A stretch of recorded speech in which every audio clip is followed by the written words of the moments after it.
আসসালামু আলাইকুম সবাইকে। আমি ডক্টর মাহদি সাত্তার খান রিজা। আজকের বেইলিয়ান লাভসের 5th লেকচার ক্লাসে আপনাদের সবাইকে স্বাগত জানাই। আহ, আজকে আমাদের আলোচনার টপিক হচ্ছে চ্যাপ্টার 59, যেটা হচ্ছে কার্ডিয়াক সার্জারি। একটু ওয়েট করি 2 মিনিট, সবাই একটু কাইন্ডলি জয়েন করবেন। কেন বলবো আজকের ক্লাসটা গুরুত্বপূর্ণ? কারণ প্রিভিয়াসলি আপু যে লেকচার গুলো নিয়েছেন এন্ডোক্রাইনের যে চ্যাপ্টার গুলোর উপরে, এগুলো এই চ্যাপ্টার গুলো হচ্ছে বেইলিয়ান লাভের one of the most infinity star chapter. Okay, এই চ্যাপ্টার গুলো আপনাদেরকে খুব ভালোভাবে বুঝে পড়তে হবে। কিন্তু আজকে থেকে যে চ্যাপ্টার গুলো আপনাদের, মানে এই যে কার্ডিয়াক সার্জারি, থোরাক্স, তারপরে আপনার আর্টেরিয়াল ডিসঅর্ডার, ভেনাস ডিসঅর্ডার, এই যে কিছু চ্যাপ্টার আছে না, ছোট ছোট কিছু চ্যাপ্টার, এই চ্যাপ্টার গুলো আমি বলবো এই ক্লাসগুলো আপনাদের জন্য গুরুত্বপূর্ণ এই কারণে, কারণ এই চ্যাপ্টার গুলো অন্যান্য চ্যাপ্টারের তুলনায় একটু কম গুরুত্বপূর্ণ। ওকে, এগুলো হচ্ছে আপনার মানে A to Z একদম বুঝে বুঝে মানে পড়তে হবে না। ইভেন কিসের জন্য পড়তে হবে না, পার্ট 1 এর জন্য। ওকে, সো পার্ট 1 এর জন্য খুব সিলেক্টিভ কিছু জায়গা থেকে এই চ্যাপ্টার গুলো থেকে প্রশ্ন আসে। এজন্য আপনারা যদি ক্লাসটা করে নেন মনোযোগ দিয়ে, দেখবেন ক্লাসেই চ্যাপ্টার গুলো পড়া হয়ে গেছে, কারণ খুব অল্প জায়গা থেকে সিলেক্টিভ কিছু জিনিসপত্র প্রতিবারই দেখা যায় ঘুরে ফিরে পরীক্ষায় আসে। তো আজকের ক্লাসে যারা আছেন আমার সাথে অবশ্যই রেসপন্স করবেন। আমি এই চ্যাপ্টারটা পড়ানোর পাশাপাশি টুকটাক কিছু এসবিএ বলে দিব, এডিশনাল এদিক সেদিকের কিছু প্রশ্ন থাকে এগুলো বলে দিব। আর আমি একটু কালার কোড মেনটেন করার ট্রাই করেছি। পেপার 1 বিশেষ করে ক্লিনিক্যাল অ্যানাটমি বা পিওর যে অ্যানাটমির কিছু জিনিসপত্র আছে এখানে হার্টের, এগুলো হচ্ছে আপনারা গ্রিন হাইলাইটার, গ্রিন মার্ক যেগুলো করা, এগুলো আমি লিখেই দিয়েছি, পিডিএফটা আপনারা এটা পেয়ে যাবেন। আর হচ্ছে পিঙ্ক কালারের গুলো হচ্ছে পেপার 3, বিশেষ করে সিস্টেমিক প্যাথোলজি। আর হচ্ছে ফার্মার এখানে কিছু টপিক আছে, ফার্মাকোলজির। ওকে, কিছু মাইক্রোবায়োলজিরও আছে, খুবই কম, এই জন্য মাইক্রোর আলাদা করে আর আমি কালার কোডিং করি না, ওটা আমি বলে দিব আপনাদেরকে আজকে ক্লাসে। তো ফার্মাটা হচ্ছে স্কাই ব্লু কালারের হাইলাইটারটা ফার্মাতে ইয়ে করা আছে। চ্যাপ্টারের শুরুতেই এই কালার কোডিংটা আপনারা পেয়ে যাবেন। ওকে, এই চ্যাপ্টার 59-এ, এটা কিন্তু 28 এডিশন পড়াচ্ছি আমি। 27 থেকে ডিফারেন্স কি হইলো, আমাদের হচ্ছে কার্ডিয়াক সার্জারিটা 27th এডিশনে আপনার চ্যাপ্টার 54 ছিল, এখন 59-এ এটা চলে এসেছে, মানে সামনে আরো কিছু চ্যাপ্টার অ্যাড হয়েছে। আরেকটা জিনিস বলি, যেহেতু নতুন একটা এডিশন এসেছে, নতুন অনেক কিছু অ্যাড হয়েছে, অনেক কিছু অ্যাড হয়েছে। ওকে, এই এডিশনটাতে। সো স্বভাবতই দেখা যাবে কি স্যারদের ওই নতুন এডিশন হওয়া জিনিসপত্রের প্রতি ঝোঁক বেশি থাকবে। ওকে, সো এই জায়গাগুলো আমরা যেগুলো একটু গুরুত্বপূর্ণ, নতুন নতুন জিনিস অ্যাড হয়েছে, এগুলো আমরা একটু পড়ে নিব আজকে। ওকে, আচ্ছা, তাহলে আমরা শুরু করি। ওকে, ওকে, কার্ডিয়াক সার্জারিতে প্রথমে কিছু কথাবার্তা, যেমন কার্ডিয়াক সার্জারির ইভলিউশনটা কিরকম হলো এই জিনিসটা বলা হচ্ছে। মানে এখন অনেক সূক্ষ্মাতি সূক্ষ্ম জিনিসপত্রেরও হার্টের আমরা সার্জারি করতে পারছি, যেগুলো আগে বিশেষ করে 1950-এর আগে এগুলো মানে পুরো একদম ডে ড্রিম ছিল, এগুলো পসিবলই ছিল না। এখন আমরা পুরো একটা মাইট্রাল ভালভ আমরা রিপ্লেস করে ফেলতে পারি, আমরা বাইপাস করে দিতে পারি, অল্টারনেট রাস্তা তৈরি করে দিতে পারি হার্টে ব্লক থাকলে, করোনারি আর্টারিতে ব্লক থাকলে। সো এগুলো হচ্ছে ইভলিউশনারি চেঞ্জ। এটার মধ্যে অনেক গুরুত্বপূর্ণ একটা ইনভেনশন হচ্ছে, একটা চেঞ্জ হচ্ছে কার্ডিও পালমোনারি বাইপাস। এটা হলো কি, যদি কোনো কারণে হার্টের মেইন ব্লাড সাপ্লাই যেটা আছে করোনারি আর্টারি, এগুলোতে যদি কোনো কারণে ব্লক হয়ে যায়, যদি এই আর্টারিটা কোনো কারণে ন্যারো হয়ে যায় মানে শুরু হয়ে যায়, অথবা এটার মধ্যে কোনো কিছু গিয়ে আটকে যায়, কি আটকাতে পারে? ফ্যাট আটকাতে পারে, যেটাকে আমরা বলি অ্যাথেরোস্ক্লেরোটিক প্লাগ, ঠিক না? অ্যাম্বুলাস আটকাতে পারে, থ্রোম্বাস আটকাতে পারে। সো এগুলো গিয়ে যদি কোনো কারণে এই ব্লাড সাপ্লাইটা ব্লক করে দেয়, তখন আমরা কি করতে পারি? আমরা হচ্ছে ব্লাডটা চলাচলের জন্য এই রাস্তাটাতে যেহেতু ব্লক আছে, আমরা আরেকটা অল্টারনেট রাস্তা তৈরি করে দিয়ে আসতে পারি। এটাকেই আমরা বলি কার্ডিও পালমোনারি বাইপাস, সিপিবি। আচ্ছা, এখান থেকে কিছু ইম্পর্টেন্ট জিনিসপত্র আমরা পেপার 1 এর জন্য পড়বো। ওকে, কি কি পড়বো? আচ্ছা, প্রথমে দেখেন surgical approach to the heart, মানে হচ্ছে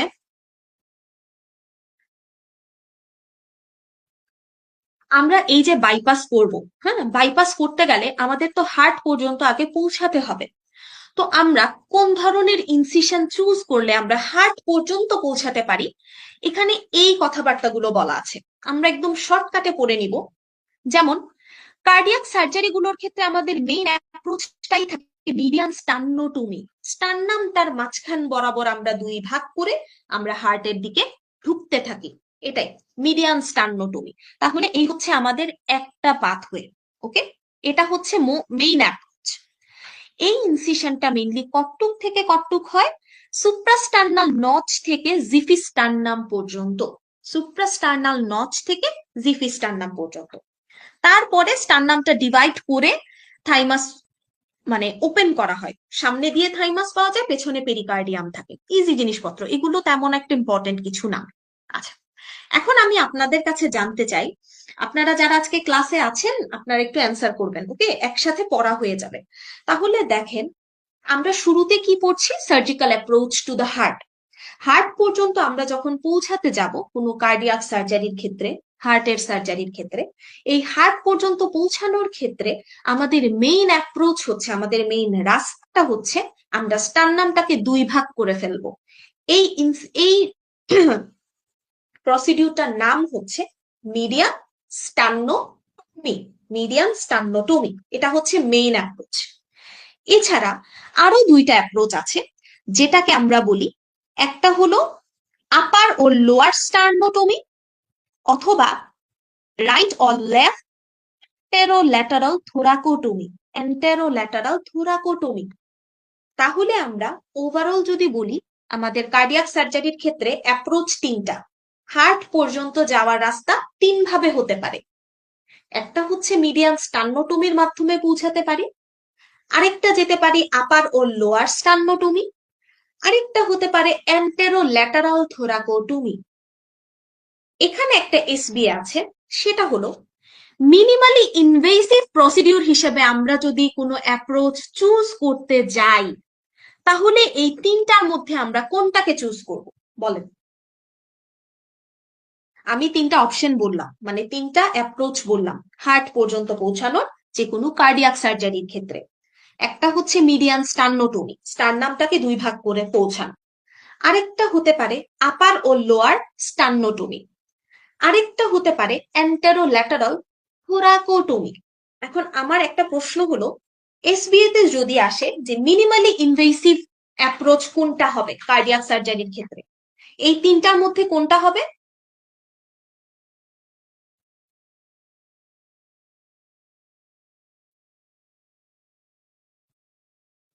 এনিওয়ান?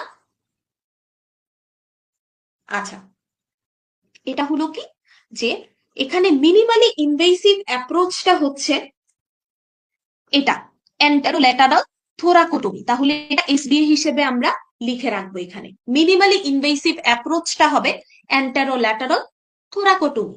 ওকে, এই একটা এসবিএ। আরেকটা জিনিস যদি আমি আপনাদের কাছে জানতে চাই, যে ধরেন sternal, yes, very good very good, একজন অলরেডি অ্যান্সার করেছেন, ভেরি গুড। আচ্ছা, এখন আমার আরেকটা প্রশ্ন।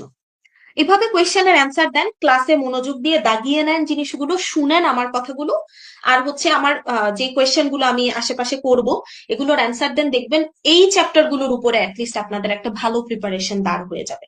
ওকে, আচ্ছা, এখন আমার আরেকটা প্রশ্ন হচ্ছে, এটা খুব কমনলি দিতে পারে পেপার ওয়ানে অ্যানাটমিতে, এটা ক্লিনিক্যাল অ্যানাটমির একটা পার্ট, স্টারনাম রিলেটেড। যে ধরেন বোন ম্যারো অ্যাসপিরেশন করতে চাই, একটা পেশেন্টের ব্লাডের প্রবলেম আছে, তো বোন ম্যারো অ্যাসপিরেশনের দরকার।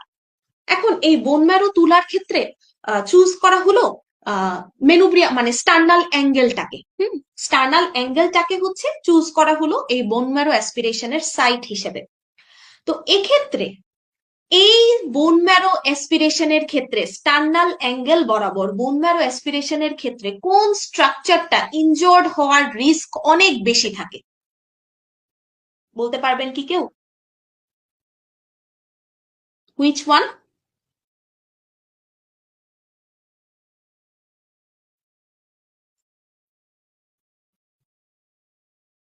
কোয়েশ্চেনটাকে আরেকবার করব, এটা খুব কমনলি আসা একটা প্রশ্ন, very good, arch of the aorta, very good.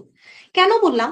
কারণ এই স্টার্নাল অ্যাঙ্গেল বরাবর অনেক ইম্পর্টেন্ট কিছু স্ট্রাকচার থাকে, এটার মধ্যে একদম সামনে, একদম জাস্ট স্টার্নাল অ্যাঙ্গেলের ঠিক পেছনেই দেখা যায় কি অ্যাসেন্ডিং অ্যাওর্টা শুরু হয়, আর্চ অফ দ্য অ্যাওর্টা হয়ে শেষ হয়ে এখান থেকে ডিসেন্ডিং শুরু হয়ে যায়। সো এটা খুবই ইম্পর্টেন্ট যে আর্চ অফ দ্য অ্যাওর্টাটা হচ্ছে এখানে ইনজর্ড হওয়ার চান্স অনেক বেশি থাকে।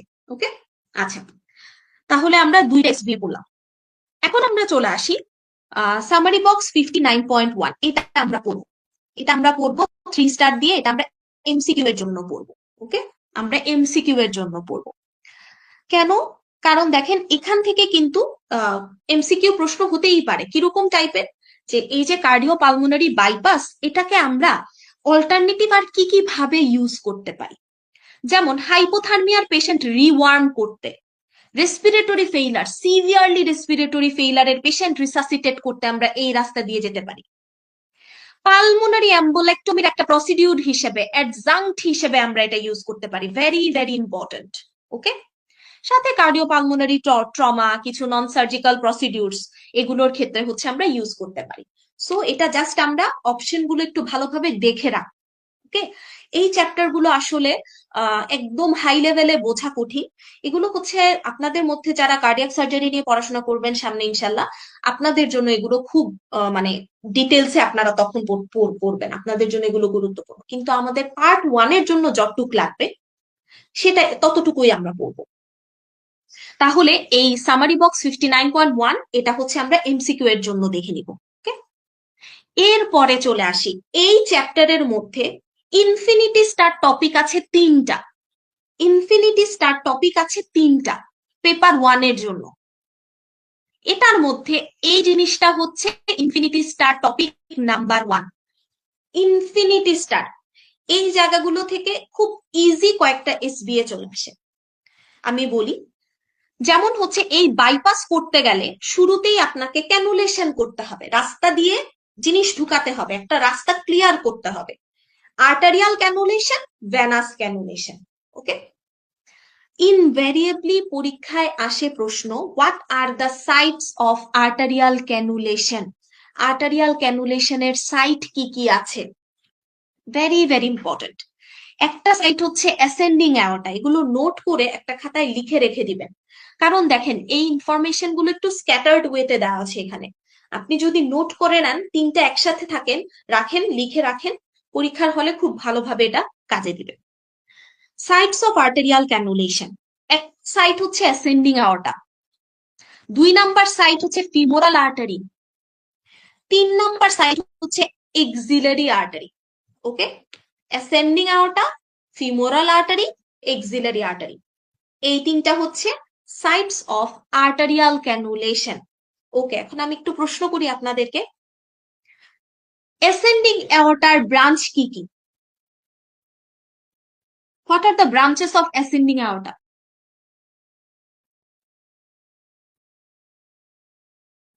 এনিওয়ান?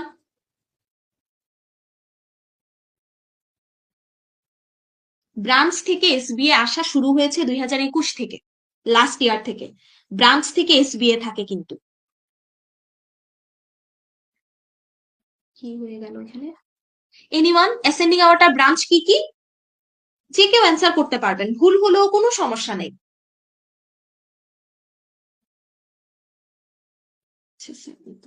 দেখি নেই, একটা মিনিট। হ্যাঁ,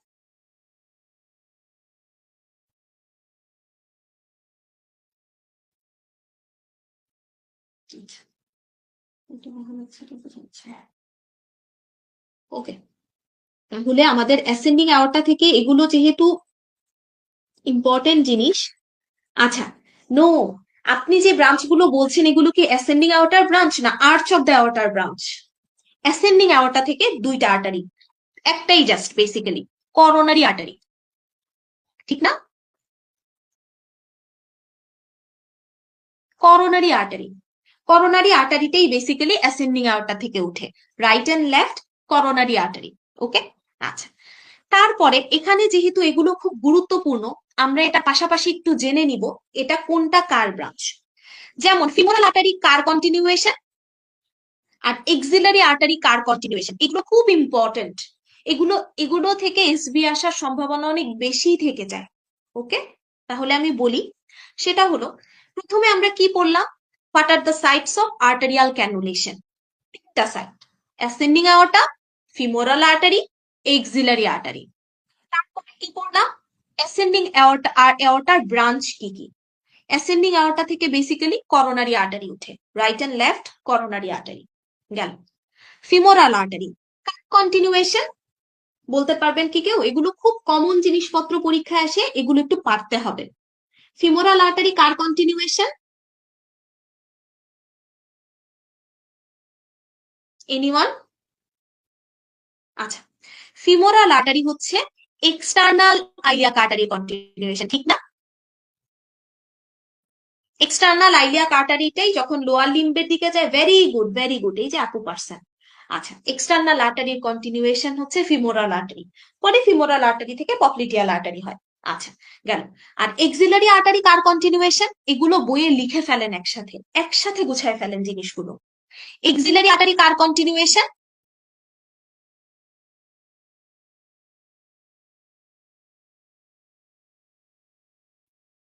এক্সিলারি আর্টারি হচ্ছে সাবক্লেভিয়ান আর্টারি কন্টিনিউয়েশন, ঠিক না? আচ্ছা, তাহলে আমরা এই তিনটা সাইটস অফ আর্টারিয়াল ক্যানুলেশনের টুকটাক আশেপাশের জিনিসপত্রও পড়ে নিলাম। আচ্ছা, এখন যেটা ইম্পর্টেন্ট সেটা হচ্ছে এই তিনটা সাইটের মধ্যে, ভেরি গুড, এই যে এই তিনটা সাইটের মধ্যে এখন কিন্তু বেশি ফেমাস বা বেশি পপুলার হচ্ছে এক্সিলারি রুটটা। হ্যাঁ, এক্সিলারি আর্টারিটাই এখন বেশি ইউজ করা হচ্ছে, কারণ এটা দেখা যাচ্ছে কি থেরাপিউটিক পারপাস, মানে ডায়াগনস্টিক সবকিছুই অনেক ভালো। আচ্ছা, এই একটা জিনিস। এখন যে জিনিসটা আমরা পড়বো সেটা হচ্ছে যে causes of failure of arterial cannulation, কোন কোন কারণে আর্টারিয়াল ক্যানুলেশন করা না যেতে পারে, নাও করা যেতে পারে আর্টারিয়াল ক্যানুলেশন, কোন কোন কারণে করা না যেতে পারে। যেমন প্যাথোলজিক্যাল কন্ডিশন গুলাতে, লাইক কি টাইপের হতে পারে, যে যেই জায়গাটা দিয়ে আমরা ক্যানুলা করব, ক্যানুলেশন করব, এখানে যদি সিভিয়ার ক্যালসিফিকেশন থাকে, এখানে যদি অ্যাথেরোস্ক্লেরোটিক প্লাক থাকে, অথবা যদি অ্যাওর্টিক ডিসেকশন থাকে, অ্যাওর্টা জায়গায় জায়গায় ছিঁড়ে যাওয়া, এটাকে আমরা অ্যাওর্টিক ডিসেকশন একদম সহজ কথায় বলি। অ্যাওর্টিক ডিসেকশন থাকলে, তারপরে অ্যাওর্টিক রুট সার্জারিতে যদি করা না যায়, মানে অ্যাওর্টিক রুটই নাই, ওকে, এগুলোতে, অথবা যদি চারপাশে অ্যাডহেশন হয়ে থাকে, অথবা ক্যালসিফাইড অ্যাওর্টা, একদম পোর্সিলিন বা ক্যালসিফাইড অ্যাওর্টা, শক্ত হয়ে যায়, একদম ক্যালসিফাইড হয়ে যায় যদি অ্যাওর্টা, এই কজগুলোতে আমরা হচ্ছে আর্টারিয়াল ক্যানুলেশন করতে পারবো না। এটা একটা এমসিকিউ হিসেবে আসতে পারে। তাহলে আমার সাথে সাথেই আপনারা পড়ে নেন, যদি প্রশ্ন আসে যে নিচের এই কজগুলোর মধ্যে কোনগুলো হচ্ছে causes of failure of arterial cannulation, আমরা আর্টারিয়াল ক্যানুলেশন কখন করতে ফেইল হব।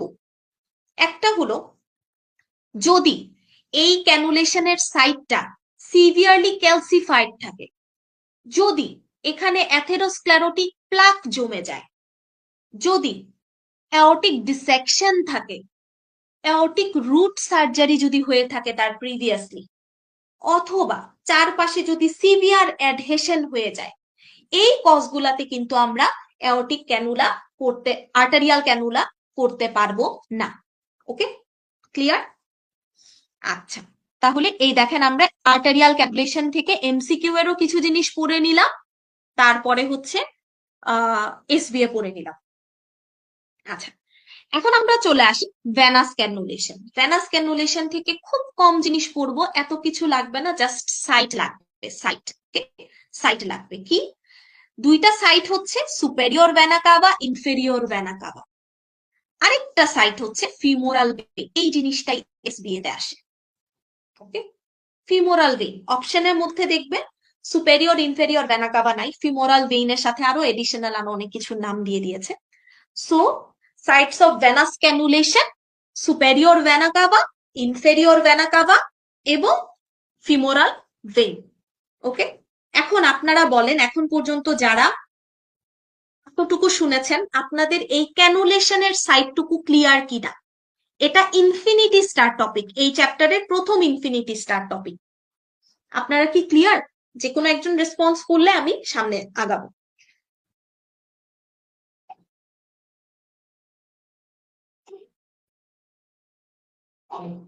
ক্লিয়ার?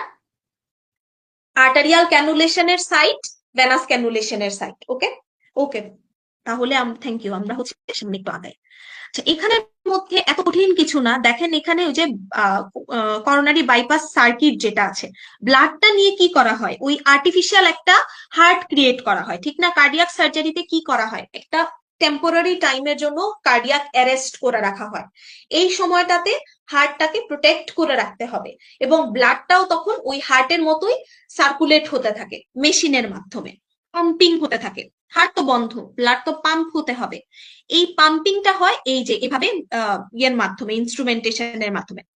প্রশ্ন হচ্ছে, blood is drained from the heart to the venous reservoir.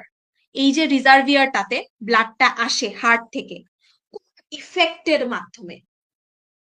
ওই যে কার্টুনেও দেখায়, অ্যানিমেশনেও দেখায়, টর্নেডো ইফেক্ট দেখেন না, সাইফোন ইফেক্ট, ঘূর্ণিঝড় যেরকম থাকে, একদম ঘুরতেছে চারদিকে, একটা হোলের মতো সৃষ্টি করে ফেলে।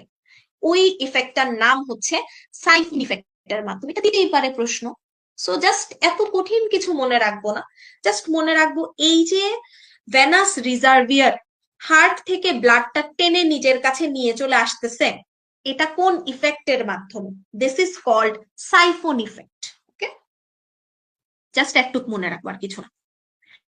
পরে আমরা চলে আসি ইম্পর্টেন্ট কিছু জিনিস, এগুলো নতুন এডিশন, কার্ডিওপ্লাজিক সলিউশন, এগুলো নতুন জিনিসপত্র, নতুন কথাবার্তা। Myocardial protection. হার্ট কিন্তু বেশিক্ষণ ইনজুরির পরে সার্ভাইভ করতে পারে না। মায়োকার্ডিয়াল ড্যামেজ হলে, হার্টে কোনো কারণে ইনজুরি হলো, ট্রমা হলো, ব্লাড সাপ্লাই বন্ধ, ইসকেমিক অ্যাটাক হলো, সবকিছুই হার্ট সহ্য করতে পারবে মাত্র 15 থেকে 20 মিনিট, এরপরে শেষ। ব্রেইন তো আরো কম, 3 থেকে 4 মিনিট। ওকে, সো এটাও কিন্তু একটা প্রশ্ন হতে পারে। Myocardial damage can develop within which time? Duration কতটুকু পার্মানেন্ট মায়োকার্ডিয়াল ড্যামেজের ক্ষেত্রে? 15 থেকে 20 মিনিট। 20 মিনিট পর্যন্ত সে সহ্য করতে পারবে, এরপরে শেষ হার্ট। ওকে, সো এটা একটা ইম্পর্টেন্ট প্রশ্ন। পরে চলে আসি মায়োকার্ডিয়াল প্রোটেকশন মানে কি? এই যে অল্প সময়ের জন্য কার্ডিয়াক অ্যারেস্ট করে রাখা, হার্টের কাজটা বন্ধ করা, এই সময়টাতে হার্টকে প্রোটেকশন দেওয়ার জন্য যে মেজার্স গুলো আমরা নেই, এই মেজার্স গুলোই হচ্ছে মায়োকার্ডিয়াল প্রোটেকশনের জিনিসপত্র। এগুলো আমার এমসিকিউ এর জন্য লাগে, জাস্ট নামগুলো পড়বো, এত কঠিন কিছুতে যাব না, দরকার নাই। এই চ্যাপ্টার গুলো থেকে খুব সিলেক্টিভ পড়াশোনা করব আমরা। ইলাবোরেট পড়াশোনা করার চ্যাপ্টার অনেকগুলো, প্রিভিয়াসলি আপু যে চ্যাপ্টার গুলো পড়িয়েছেন আপনাদেরকে, এন্ডোক্রাইনের, ব্রেস্ট, অ্যাড্রেনাল গ্ল্যান্ড, থাইরয়েড, এগুলো ইনফিনিটি স্টার, এগুলো আপনাদেরকে একদম ভালোভাবে সময় নিয়ে বুঝে পড়তে হবে। কিন্তু আজকের এই যে চ্যাপ্টার গুলো আমি সামনে দিয়ে যেগুলো পড়াবো, এগুলো একদম লিমিটেড জিনিস পড়বো আমরা পরীক্ষার জন্য। Methods of myocardial protection MCQ এর জন্য দরকার, জাস্ট নাম জানবো। ইন্ট্রাকরোনারি ইনফিউশন অফ এ কার্ডিওপ্লাজিক সলিউশন, এটা সামনের দিকে দিব, অবভিয়াসলি সামনে যেতে হবে, অ্যান্টিগ্রেড। ইনফিউশন বায়া করোনারি সাইনাস, এটা যাবে পেছনের দিকে, রেট্রোগ্রেড। কেন বারবার এগুলো বলছি? এমসিকিউতে যখন স্টেম তৈরি করে দেওয়া হবে, এই অ্যান্টিগ্রেডের জায়গায় রেট্রোগ্রেড দিবে, রেট্রোগ্রেডের জায়গায় অ্যান্টিগ্রেড দিতে পারে, তখন আপনাকে জাজ করতে হবে যে এটা ট্রু নাকি ফলস হবে। এজন্য পড়ার সময় একটু আগে পিছে খেয়াল করে পড়তে হবে। তারপরে কি? Intermittent cross clamp fibrillation, total circulatory arrest. চারটা, আরেকবার বলি আপনাদের পড়া হয়ে যাবে। মেথডস অফ মায়োকার্ডিয়াল প্রোটেকশন হচ্ছে চারটা। একটা হলো ইন্ট্রাকরোনারি ইনফিউশন অফ এ কার্ডিওপ্লেজিক সলিউশন, অ্যান্টিগ্রেড সামনের দিকে। করোনারি সাইনাস দিয়ে যে ইনফিউশনটা দিব ওটা পেছনের দিকে, টোটাল সার্কুলেটরি অ্যারেস্ট। আরেকটা হচ্ছে ইন্টারমিটেন্ট ক্রস ক্ল্যাম্প ফিব্রিলেশন। এই চারটা। এখন আমরা পড়বো একটা ইম্পর্টেন্ট এসবিএ, সেটা হলো এই যে কার্ডিয়াক অ্যারেস্ট করে আমরা যে মায়োকার্ডিয়ামটাকে প্রোটেকশন দিব, এটার ক্ষেত্রে আমরা একটা সলিউশন ইউজ করি, নাম হচ্ছে কার্ডিওপ্লেজিক সলিউশন। এই কার্ডিওপ্লেজিক সলিউশনের মধ্যে মোস্ট কমনলি ইউজড এজেন্ট হচ্ছে পটাশিয়াম, এটা একটা এসবিএ। ওকে, পটাশিয়ামটা আমরা মোস্ট কমনলি ইউজ করি, এটা একটা এসবিএ। তারপরে চলে আসি, কোল্ড কিছু সলিউশন আছে, কিছু ওয়ার্ম সলিউশন আছে। কোল্ড সলিউশন গুলোর মধ্যে, কোল্ড মানে কতটুকু, 4 থেকে 10 ডিগ্রি সেলসিয়াসে যেগুলো থাকে, ব্লাড হতে পারে, আইসোটোনিক ক্রিস্টালয়েড সলিউশন হতে পারে, আর আছে ওয়ার্ম কার্ডিওপ্লাজিক সলিউশন। ওকে, এখান থেকে আর কিছু দরকার নাই, এতটুকু। তাহলে কি বললাম, এখান থেকে জাস্ট হচ্ছে একটা ইনফরমেশন আমরা জানলাম যে 15 থেকে 20 মিনিট পর্যন্ত হার্ট সব ধরনের ট্রমা সহ্য করতে পারে, এরপরে সে শেষ, পার্মানেন্ট তার মায়োকার্ডিয়াল ড্যামেজ হয়ে যায়। এটা একটা ইম্পর্টেন্ট জিনিস বললাম। আমরা মায়োকার্ডিয়াল প্রোটেকশনের 4টা মেথডের নাম বললাম, কার্ডিওপ্লেজিক সলিউশন নিয়ে বললাম। কার্ডিওপ্লেজিক সলিউশনটা হচ্ছে যেই সলিউশনটা ইউজ করে এই যে কার্ডিয়াক অ্যারেস্টের সময় আমরা হার্টটাকে প্রোটেক্ট করে রাখি। এটার মধ্যে মোস্ট কমনলি ইউজড কোনটা? পটাশিয়াম। আর কি আছে? কোল্ড সলিউশন আছে, ওয়ার্ম সলিউশন আছে। কোল্ড সলিউশনের মধ্যে কি আছে? ব্লাড হতে পারে, আইসোটোনিক ক্রিস্টালয়েড সলিউশন হতে পারে। আচ্ছা, আপনারা বলেন তো দেখি আমাকে, দেখি কার কেমন ইয়ে আছে, যে ক্রিস্টালয়েড বা কলয়েড সলিউশন যেগুলো আমরা দেই, এই যে শকে চলে গেলে বার্নের পেশেন্টকে আমরা দেই না crystalloid solution, colloid solution, saline যেটা আমরা দেই, ফ্লুইড, তো এগুলোর অক্সিজেন ক্যারিং ক্যাপাসিটি কত?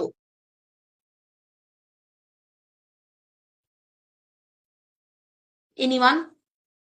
এই সলিউশন গুলো ক্রিস্টালয়েড বা কলয়েডের অক্সিজেন ক্যারিং ক্যাপাসিটিটা কত পার্সেন্ট, এটা জানতে চাচ্ছি। 100%-এর মধ্যে কত পার্সেন্ট? এনিওয়ান?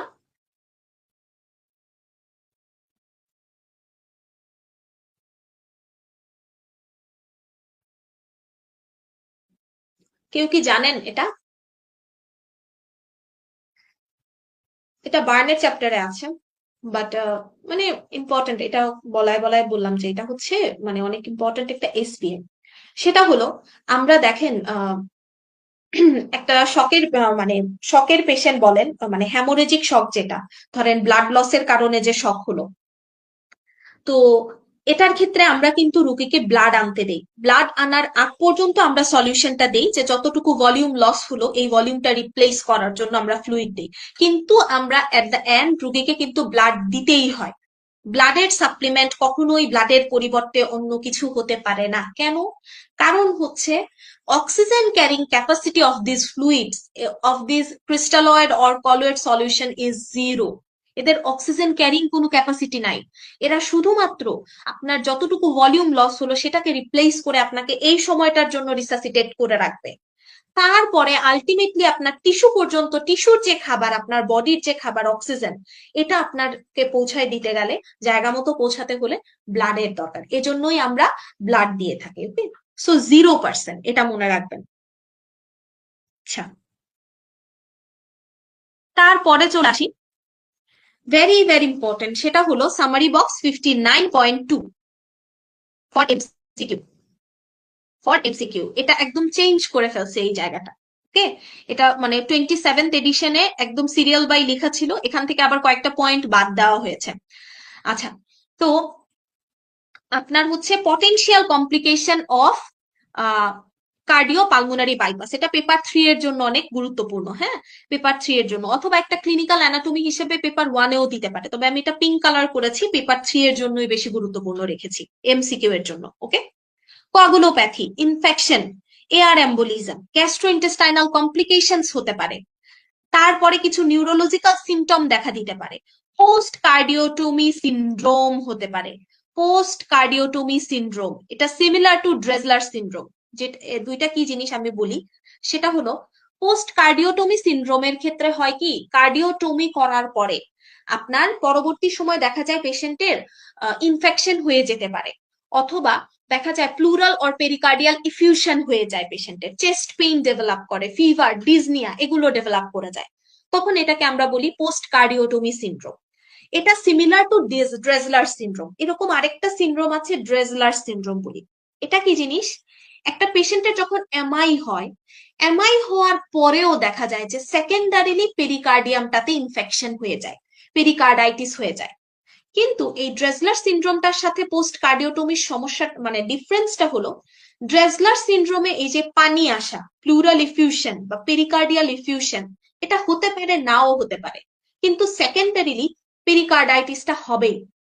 আর পোস্ট কার্ডিওটমি সিনড্রোমের ক্ষেত্রে দেখা যায় যে পেশেন্টের মোস্ট কমন যে ফিচারটা পাওয়া যায় সেটা হচ্ছে প্লুরাল ইফিউশন অথবা পেরিকার্ডিয়াল ইফিউশনটা পেশেন্টের পাওয়া যায়। ওকে, এজন্যই দুইটা একটু কাছাকাছি আর কি। আচ্ছা, এরপরে আরেকটা ইম্পর্টেন্ট কমপ্লিকেশন আছে প্যানক্রিয়াটাইটিস, এটাও কিন্তু ইম্পর্টেন্ট, এগুলো স্টেমে থাকে এজন্য বললাম। ওকে, আচ্ছা, তারপরে চলে আসি, ভেরি ভেরি ইম্পর্টেন্ট থোরাক্স পড়লেন অ্যানাটমির জন্য, পেপার 1 এর জন্য থোরাক্স খুব ভালো করে পড়লেন, হার্ট পড়লেন, হার্টের অ্যানাটমি ঝাঁঝরা করে ফেলছেন, দত্ত, বিশ্রাম সিং সব করে ফেলছেন, কিন্তু বেইদির এই জায়গাটুকুর সাথে কোরিলেট করে পড়েন নাই, অনেকগুলো ক্লিনিক্যাল প্রশ্ন মিস হয়ে যাবে। ওকে, সো এখানের মধ্যে হার্টের অ্যানাটমিটা খুব সুন্দর করে বলা আছে, বিশেষ করে right coronary artery, left coronary artery, এই দুইটা জিনিসের কথা এখানে বলা আছে ক্লিনিক্যাল অ্যানাটমি। যেমন লেফট করোনারি আর্টারি, হ্যাঁ, লেফট করোনারি আর্টারি দুইটা মোস্ট ইম্পর্টেন্ট ব্রাঞ্চের নাম বলেন, বলেন আপনারাই বলেন, লেফট করোনারি আর্টারি দুইটা মেইন ব্রাঞ্চের নাম বলেন।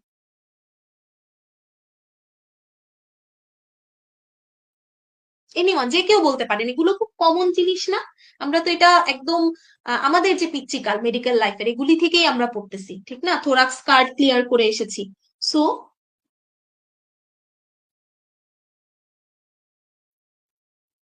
হ্যাঁ, একটা তো হচ্ছে সার্কামফ্লেক্স আর্টারি, ভেরি গুড, আরেকটা মোস্ট কমন বলেন।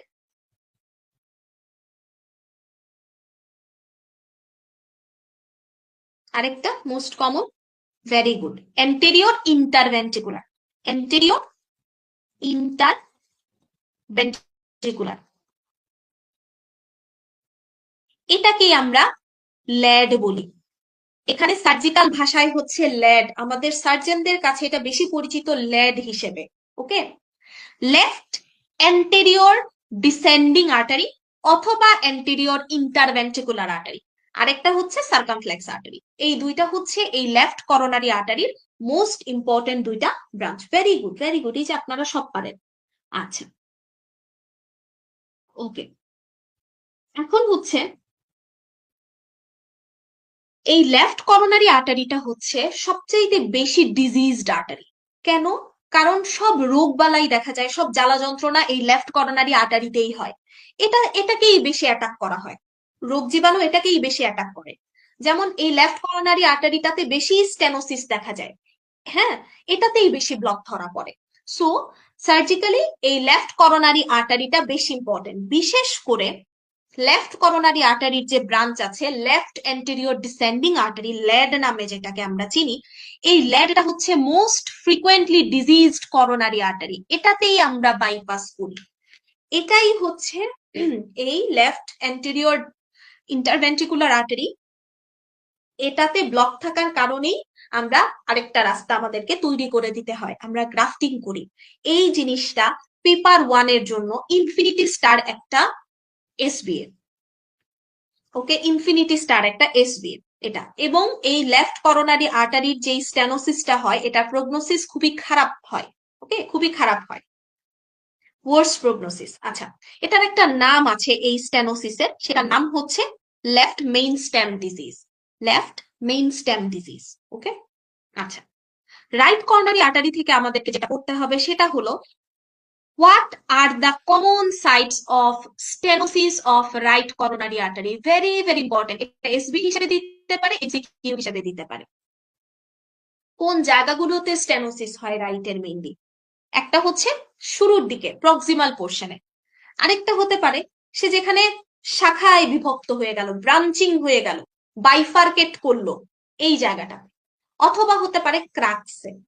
ক্রাক্স হচ্ছে হার্টের মধ্যে দুই তিনটা গ্রুভ আছে না বড় বড়, সামনের দিকে ইন্টারভেন্ট্রিকুলার, পেছনের দিকে ইন্টারভেন্ট্রিকুলার, করোনারি সালকাস, এই সবগুলো গ্রুভ গিয়ে যেই জায়গাটাতে মিলিত হয়েছে ওই মিটিং পয়েন্টটাকে বলা হয় ক্রাক্স। ওইখানে কিন্তু রাইট করোনারি আর্টারিটা কি হতে পারে, স্টেনোসড হয়ে যেতে পারে, এটাই। আচ্ছা, তাহলে এই গেল দুইটা জিনিস, এগুলো ভালোভাবে পড়ে নেবেন, এই চ্যাপ্টারের এগুলো হাইলাইটেড পয়েন্ট, ওকে। আচ্ছা, এখানে আরেকটা জিনিস আছে, সেটা হচ্ছে আপনার এই যে, আচ্ছা এটা আমি কিভাবে করবো, আমার এই হাইলাইটেড পোর্শনটা চলে যাবে, থাক।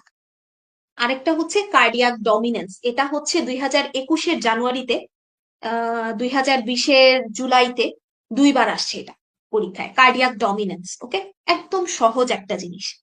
কার্ডিয়াক ডমিনেন্স বলতে হার্টের রাইট সাইড ডমিনেন্ট হবে নাকি লেফট সাইড ডমিনেন্ট হবে, এই জিনিসটা বোঝায়। তো এই ডমিনেন্সটা বেসিক্যালি কে ডিসাইড করে, এটা একটা ইম্পর্টেন্ট প্রশ্ন। এটা ডিসাইড করে হচ্ছে posterior descending artery, posterior descending artery. এই পোস্টেরিয়র ডিসেন্ডিং আর্টারিটা যার ব্রাঞ্চ, যার ব্রাঞ্চ তার ক্ষেত্রে কার্ডিয়াক ডমিনেন্সটা হচ্ছে সেই ডিসাইড করবে। যেমন ধরেন দুই বান্ধবী, মিতা, রিতা, দুই বান্ধবী। তো মিতার হার্টের দেখা যায় কি, এই যে মিতার ক্ষেত্রে এই পোস্টেরিয়র ডিসেন্ডিং আর্টারিটা বেসিক্যালি রাইট করোনারি আর্টারি থেকে উঠেছে মিতার ক্ষেত্রে, ওকে, যে রাইট করোনারি আর্টারি ব্রাঞ্চ হিসেবে পোস্টেরিয়র ডিসেন্ডিং আর্টারিটাকে পাওয়া গেছে। তাহলে মিতার ক্ষেত্রে দেখা যাবে কি, তার কোন হার্টটা ডমিনেন্ট, রাইট হার্টটা ডমিনেন্ট। কিন্তু রিতার ক্ষেত্রে দেখা গেল কি, এই লেফট পোস্টেরিয়র ডিসেন্ডিং আর্টারিটা উঠেছে লেফট করোনারি আর্টারি থেকে। সো তার ক্ষেত্রে তার হার্টের ডমিনেন্ট পোর্শনটা হচ্ছে লেফট ওয়ান, এই জিনিসটাই, আর কিছু না। ইনভ্যারিয়েবলি মোস্ট কমনলি 90% কেসেসে দেখা যায় কার্ডিয়াক ডমিনেন্সটা হচ্ছে রাইট সাইডে বেশি, কারণ এই পোস্টেরিয়র ডিসেন্ডিং আর্টারিটা হচ্ছে রাইট করোনারি আর্টারির ব্রাঞ্চ। এক্সেপশন 10% কেসেসে দেখা যায় কখনো কখনো এটা সার্কামফ্লেক্স আর্টারি থেকে উঠে যায়, ওকে, কখনো কখনো সার্কামফ্লেক্স আর্টারি থেকে উঠে যায়, এই সার্কামফ্লেক্সটা আবার লেফট করোনারি ব্রাঞ্চ। সো এক্ষেত্রে 10% এর ক্ষেত্রে লেফট করোনারি আর্টারি ডমিনেন্সটা পাওয়া যায়। এটাই হচ্ছে গিয়ে কার্ডিয়াক ডমিনেন্স, এটা ভালো করে পড়বেন, এটা দুইবার পরীক্ষায় এসবি আসছে, ওকে। সো বলেন করোনারি আর্টারির অ্যানাটমিটা কি ক্লিয়ার হয়েছেন কিনা, আমি কি আরেকবার বলবো কিনা? এখানেই ক্লিয়ার হয়ে যান, কোনো সমস্যা নেই, আপনারা প্রশ্নও করতে পারেন, আমি এখানে অ্যান্সার দিতে না পারলে আমি জেনে সাথে সাথে অ্যান্সার করব গ্রুপে, তাও যাতে সঠিক ইনফরমেশন আপনাদের কাছে যায়। তাহলে করোনারি আর্টারির অ্যানাটমিটা কি ক্লিয়ার, আমি কি কোনো জায়গা আরেকবার বলবো?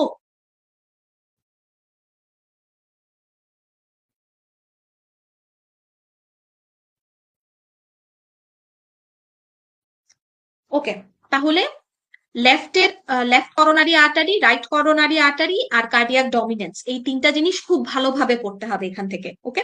আচ্ছা, ওকে, এখন আমরা চলে আসি ইসকেমিক হার্ট ডিজিজ। এখান থেকে কিছু সিস্টেমিক প্যাথোলজি পড়বো, বিশেষ করে এখানে বাকি ম্যাক্সিমাম ডিজিজ গুলোই মেডিসিনের জিনিসপত্র, আসলে ওই যে এগুলো আসলে সার্জিক্যালি এত ডিটেলসে পার্ট 1 এর জন্য দরকার নাই, খুব সিলেক্টিভ কিছু জিনিস পড়বো। যেমন ischaemic heart disease, ischaemic heart disease মানে হচ্ছে হার্টের ব্লাড সাপ্লাইটা কোনো কারণে হ্যাম্পার হয়ে ইসকেমিয়া ডেভেলপ করে গেছে। কি কারণে হ্যাম্পার হতে পারে, এখানের মধ্যে অবস্ট্রাকশন হয়েছে, আর্টারি গুলোতে, করোনারি আর্টারিতে বাধা পাওয়া গেছে। কি কি কি কারণে অবস্ট্রাকশন, অ্যাথেরোস্ক্লেরোটিক প্লাক জমে গেছে, যার কারণে দেখা যায় যে ইসকেমিক হার্ট ডিজিজ ডেভেলপ করে যায়। কোন আর্টারি গুলোতে? এটা একটা ইম্পর্টেন্ট জিনিস। Large and medium sized arteries, very very important. Large and medium sized arteries এগুলোতে। হিস্টোলজি থেকে আর্টারির ক্লাসিফিকেশন, লার্জ কোনগুলো, মিডিয়াম সাইজড কোনগুলো, স্মল কোনগুলো, হিস্টোলজিক্যালি আর্টারি লেয়ার গুলো কি কি আছে, মাস্ট টু নো, এগুলো ভালো করে পড়ে যাবেন। পেপার ওয়ানে আসলে পার্ট ওয়ান পাশ করার ক্ষেত্রে খুব ভালোভাবে paper one paper three preparation খুব ভালো থাকতে হবে, আর পেপার টু এর প্রিপারেশন এমন ভাবে নিয়ে যেতে হবে যাতে আমি অ্যাটলিস্ট 65 তুলে আসতে পারি। ওকে, এটাই এজন্য শুরু থেকে আমি বলবো পেপার ওয়ান খুব ভালোভাবে পড়েন, যে কোনো জায়গা থেকে দিলেই যেতে পারেন, কারণ এখন আর আগের মতো দিন নাই। আগে আসলে শুধু পেপার টুটাই কঠিন হতো, পেপার ওয়ান এবং থ্রি অনেক ইজি করা হতো, এখন তো সমানে পেপার ওয়ানটাও ইজি করা মানে হার্ড করা হচ্ছে। সো একটু ভালোভাবে যদি বেইলির সাথে কোরিলেট করে পড়েন দেখবেন আর কঠিন লাগবে না। আচ্ছা, তো এখানের মধ্যে আর কিছু লাগবে না প্যাথোফিজিওলজি থেকে। ম্যাক্রোফেজ রিলেটেড হিস্টোলজিতে কিছু প্রশ্ন আসে, হ্যাঁ, পেপার ওয়ানে। আমি যদি আপনাদেরকে বলি আমি যদি আপনাদেরকে বলি যে ম্যাক্রোফেজের তো অনেকগুলো নাম আছে, ঠিক না? যেমন হচ্ছে লিভারের মধ্যে ম্যাক্রোফেজ, লিভারে মানে ম্যাক্রোফেজকে আমরা এক এক জায়গায় থাকলে সেটাকে আমরা এক এক নামে ডাকি, ঠিক না? যেমন লিভারের ম্যাক্রোফেজ, এটাকে আমরা কাপ্পার সেল বলি। আমাদের টিস্যুতে যদি থাকে এটাকে আমরা বলি হিস্টিওসাইট, ঠিক না? তারপরে হচ্ছে আপনার আরেকটা বলি, ম্যাক্রোফেজের আরো কতগুলো নাম আছে না, এক এক জায়গায় এক এক নামে পাওয়া যায়, যেমন বলেন না আরেকটা নাম। আচ্ছা যাই হোক, তো এটার মধ্যেই যদি বলা হয় যে যেই ম্যাক্রোফেজটা অ্যাথেরোস্ক্লেরোটিক প্লাকের মধ্যে থাকে,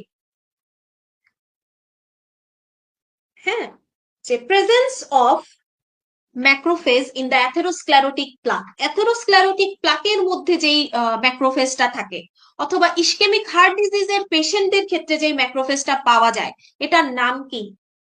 যদি পেপার থ্রিতে একটা প্রশ্ন চলে আসে, এটার অ্যান্সার কি হবে বলেন তো দেখি একটু বুদ্ধি করে।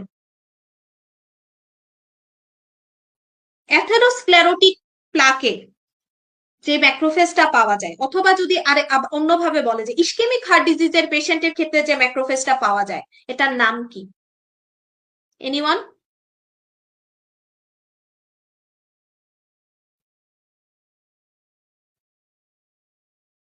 Very good, foam cell. Okay, foam cell, দেখেন এখানেই আছে জিনিসটা, দাও জাস্ট একটু ঘুরিয়ে পেঁচিয়ে বলা। ফোম সেলটা হচ্ছে লিপিড লেডেন ম্যাক্রোফেজ, এটা অ্যাথেরোস্ক্লেরোটিক প্লাকের মধ্যেই থাকে। এই ফোম সেলটা হচ্ছে একটা ম্যাক্রোফেজ। তাহলে প্রশ্নটা এভাবেও করতে পারে, ইসকেমিক হার্ট ডিজিজের পেশেন্টের ক্ষেত্রে যে ম্যাক্রোফেজ পাওয়া যায় এটার নাম কি? Foam cell. ওকে, আচ্ছা। ইসকেমিক হার্ট ডিজিজের ক্ষেত্রে পেপার থ্রি এর জন্য খুবই গুরুত্বপূর্ণ হচ্ছে তার রিস্ক ফ্যাক্টর গুলো। রিস্ক ফ্যাক্টর গুলো এমসিকিউ এর জন্য খুবই গুরুত্বপূর্ণ। ওকে, স্মোকিং, ডায়াবেটিস, মেল জেন্ডার, বেশি এইজ যদি হয়, এইজের সাথে সাথে রিস্ক বেড়ে যায়, মেলদের ক্ষেত্রে রিস্ক বেশি থাকে। তারপর হাইপার লিপিডেমিয়া, হাইপারটেনশন, ডায়াবেটিস দুইটাই কিন্তু রিস্ক ফ্যাক্টর। তার যদি ফ্যামিলিতে কারো হিস্ট্রি থেকে থাকে, সে যদি মোটা সোটা হয়, কাজকর্ম কম করে, তখন কিন্তু এমনিতেই, সে যদি স্মোক করে তখন কিন্তু তার এই ইসকেমিক হার্ট ডিজিজের রিস্ক অনেক বেশি। ওকে, সো আমরা রিস্ক ফ্যাক্টর গুলো এমসিকিউ এর জন্য খুব ভালোভাবে পড়ে নিব। তারপরে চলে আসি ইনভেস্টিগেশন গুলো। জাস্ট নাম লাগবে, একটা খাতার মধ্যে লিখে নিবেন ইনভেসিভ কোনগুলো, নন ইনভেসিভ কোনগুলো, জাস্ট নাম, মোর দ্যান এনাফ। কিছু টুকটাক জিনিসপত্র আছে, যেমন একটা এসপি আপনাকে দিতে পারে যে ইসিজি রিলেটেড পেশেন্টের, আপনারাই বলেন, এটা না দেখেই বলেন যে আপনাদের জানা আছে কিনা, একটা পেশেন্টের প্রিভিয়াসলি এমআই হয়েছিল, তার আগে আরেকবার অ্যাটাক হয়েছিল, এমআই হয়েছিল, এটা ইসিজি দেখে বোঝার উপায় কি? ইসিজিতে এটা কি ইন্ডিকেট করে? কোন জিনিসটা ইসিজিতে দেখলে আমরা বুঝতে পারবো যে না, এই পেশেন্টটার প্রিভিয়াসলি হয়তো বা একটা এমআই ছিল? কি দেখে বোঝা যাবে? এনিওয়ান?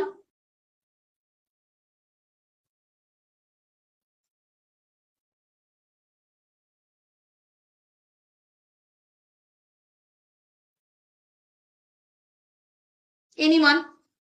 কেউ কি বলতে পারবেন? এটা এটা খুব সহজ একটা জিনিস, কিন্তু এসবি হিসেবে দিয়ে দিতে পারে যে ইসিজিতে কোন জিনিসটা দেখলে আপনি বুঝতে পারবেন যে এই পেশেন্টটা প্রিভিয়াসলি একবার এমআই এর অ্যাটাক হয়েছিল। Presence of Q wave, very good, very good, presence of Q wave. Okay, presence of Q wave, এটা দেখে বোঝা যাবে যে এই পেশেন্টটার প্রিভিয়াসলি একটা অ্যাটাক হয়েছিল, এই জিনিসটা। ট্রপোনিন এন্ড কার্ডিয়াক আইসোএনজাইম, এই জিনিসগুলো না জানুয়ারিতে আসছিল লাস্ট ইয়ারের, হ্যাঁ, যে স্ট্যান্ডার্ড কার্ডিয়াক এনজাইম কোনগুলো। এটার মধ্যে ট্রপোনিন আমরা কমনলি জানি, ক্রিয়েটিন কাইনেস সিকে, যেটা সিকেএমবি, মায়োকার্ডিয়াল ব্যান্ড যেটা সিকেএমবি, একটা হচ্ছে ট্রপোনিন, একটা হলো সিকেএমবি, এটা কমনলি জানি। ল্যাকটেট ডিহাইড্রোজিনেসটাও যে একটা কার্ডিয়াক মার্কার, এটা আমাদের মিস হয়ে যায় অনেক ক্ষেত্রে, কারণ কমনলি আমরা এগুলো করতে দেই না।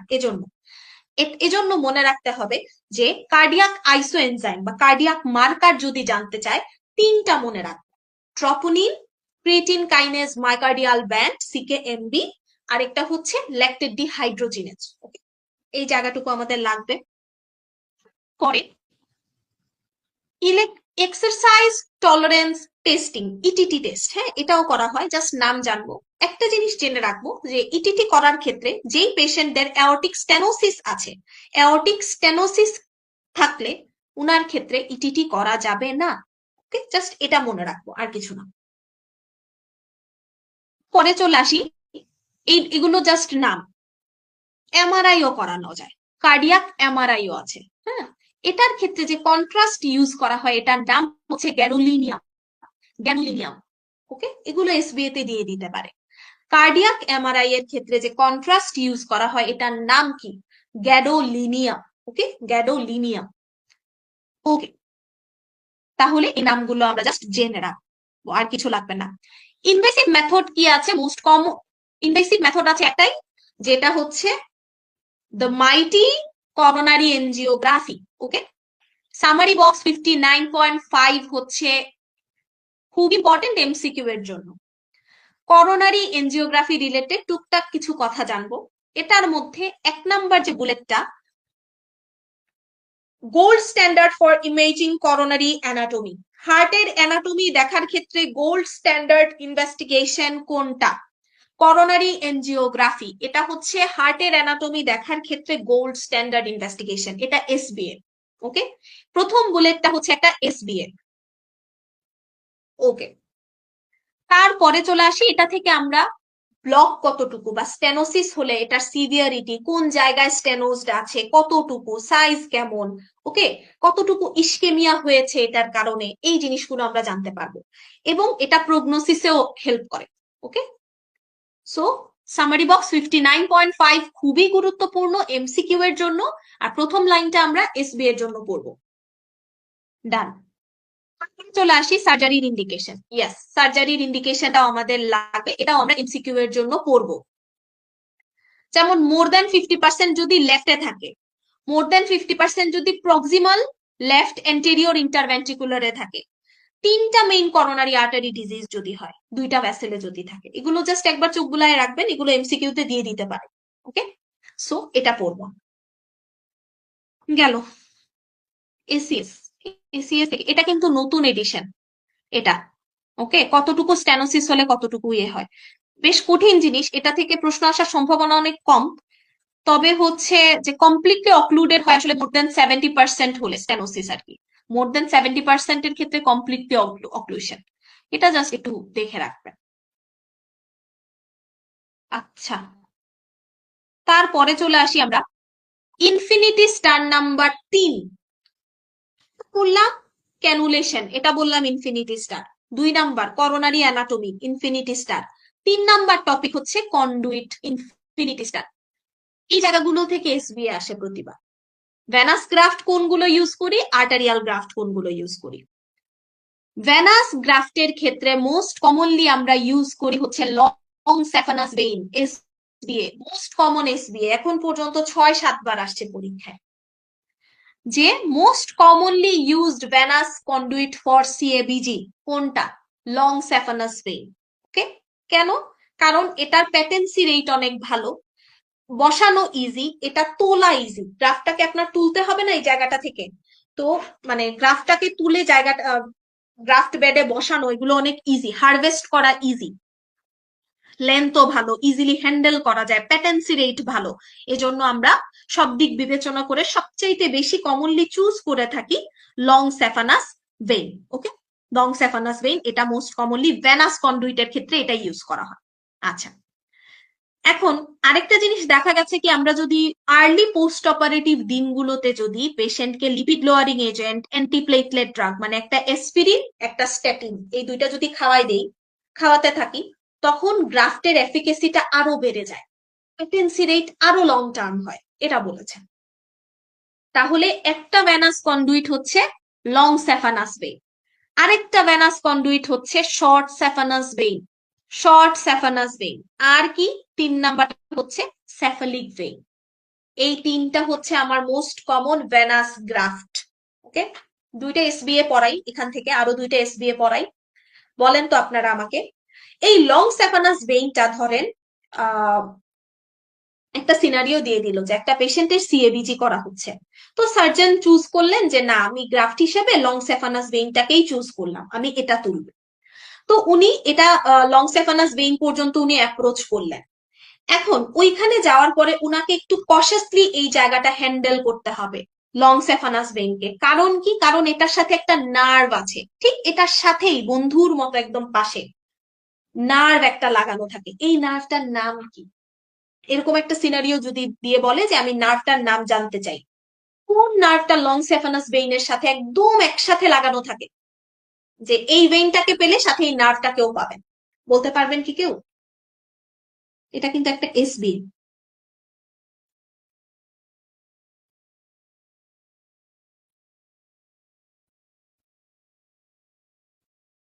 এনিওয়ান?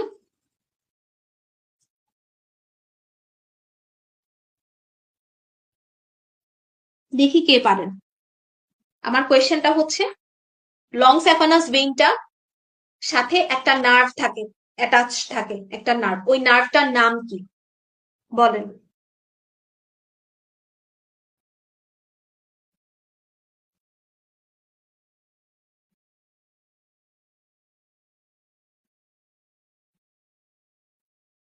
এনিওয়ান? আচ্ছা আমি বলে দিই, সেটা হলো লং স্যাফানাস ভেইনের সাথে স্যাফানাস নার্ভ থাকে। লং স্যাফানাস ভেইনের সাথে অলওয়েজ স্যাফানাস নার্ভ থাকে। আর শর্ট স্যাফানাস ভেইনের সাথে অলওয়েজ কোন নার্ভ থাকে জানেন? শর্ট স্যাফানাস ভেইনের সাথে এরকম লং এর মতো শর্টের সাথেও আরেকটা নার্ভ লাগানো থাকে, সুরাল নার্ভ। এগুলো ইম্পর্টেন্ট এসবিএ, এগুলো হচ্ছে পেপার 1 এর জন্য অনেক গুরুত্বপূর্ণ এসবিএ। ওকে, আচ্ছা তারপরে চলে যাই আর্টেরিয়াল গ্রাফটে। আর্টেরিয়াল গ্রাফটের ক্ষেত্রে most commonly used arterial graft হচ্ছে লেফট ইন্টারনাল মেমারি আর্টারি। আচ্ছা 7th ব্যাচের ওইটাতে তো আমি নাই, আমি একটু দেখি ওইখানে কারা কেউ কি অ্যান্সার করতেছেন কিনা। আচ্ছা ওখানে কেউই অ্যান্সার করেনি। আচ্ছা ওকে, তাহলে আমরা ইয়েতে চলে যাই যে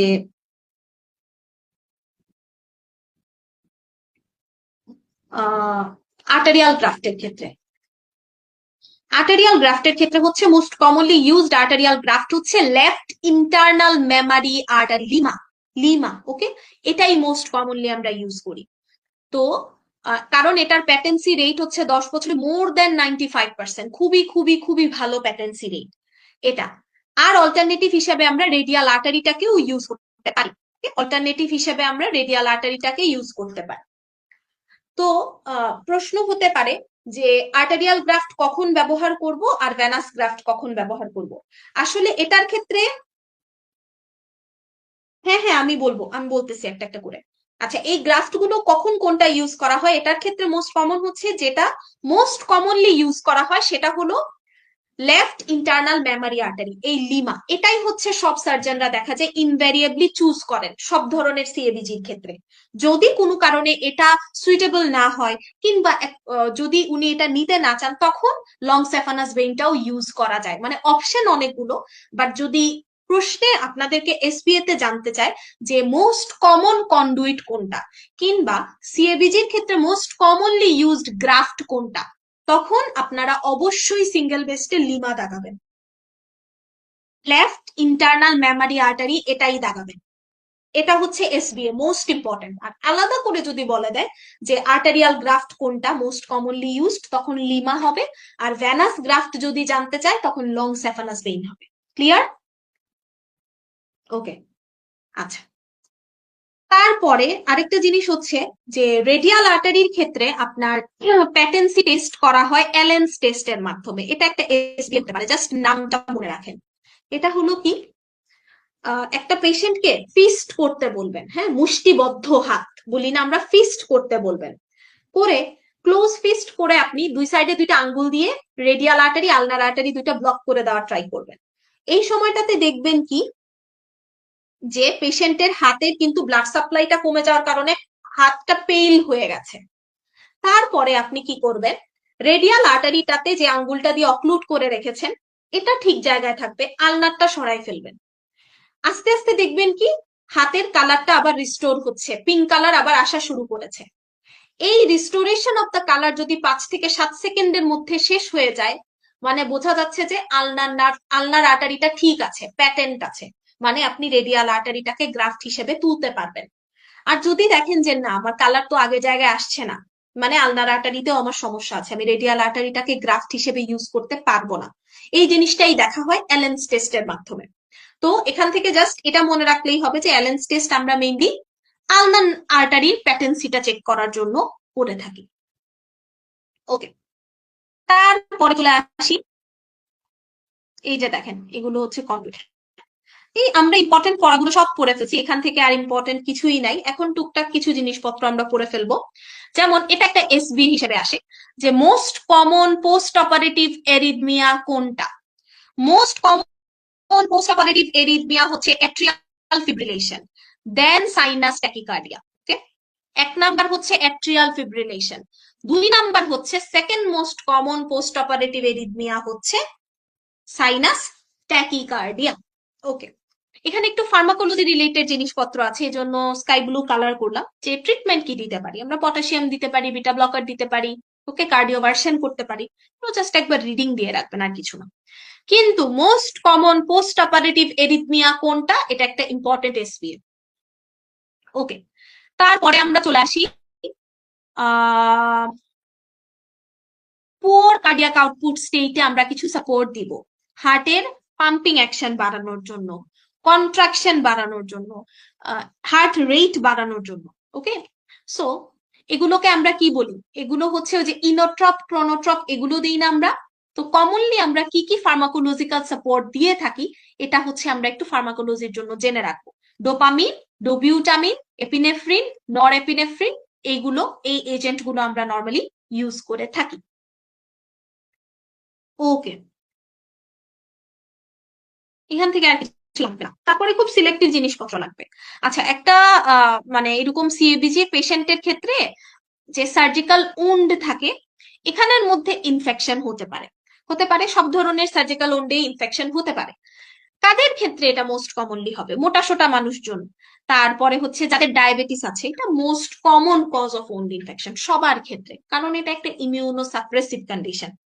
ডায়ালাইসিসের পেশেন্ট, স্মোকার, যাদের হাই ট্রান্সফিউশন রিকোয়ারমেন্ট আছে, ওকে, ব্লাড দেওয়া লাগবে, ব্লাড কম অনেক, তাদের ক্ষেত্রে হচ্ছে এরকম উন্ড ইনফেকশন কমনলি দেখা যায়।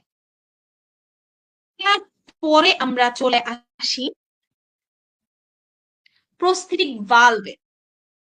আচ্ছা, হার্টের একটা অ্যানাটমি, সার্জিক্যাল অ্যানাটমি, এই জায়গাটুকু আসলে প্রশ্ন তেমন একটা নাই, একটা লাইন আছে, এটা আমি হাইলাইট করতে ভুলে গেছি, এখনই করে ফেলি, তাহলে হচ্ছে আপনারা তো এই পিডিএফটা পাবেন তখন যাতে পেয়ে যান। হ্যাঁ, একটু দাঁড়ান, আমি এটা হচ্ছে গ্রিন দিয়ে করব। এটা হচ্ছে এই যে এই জায়গাটা,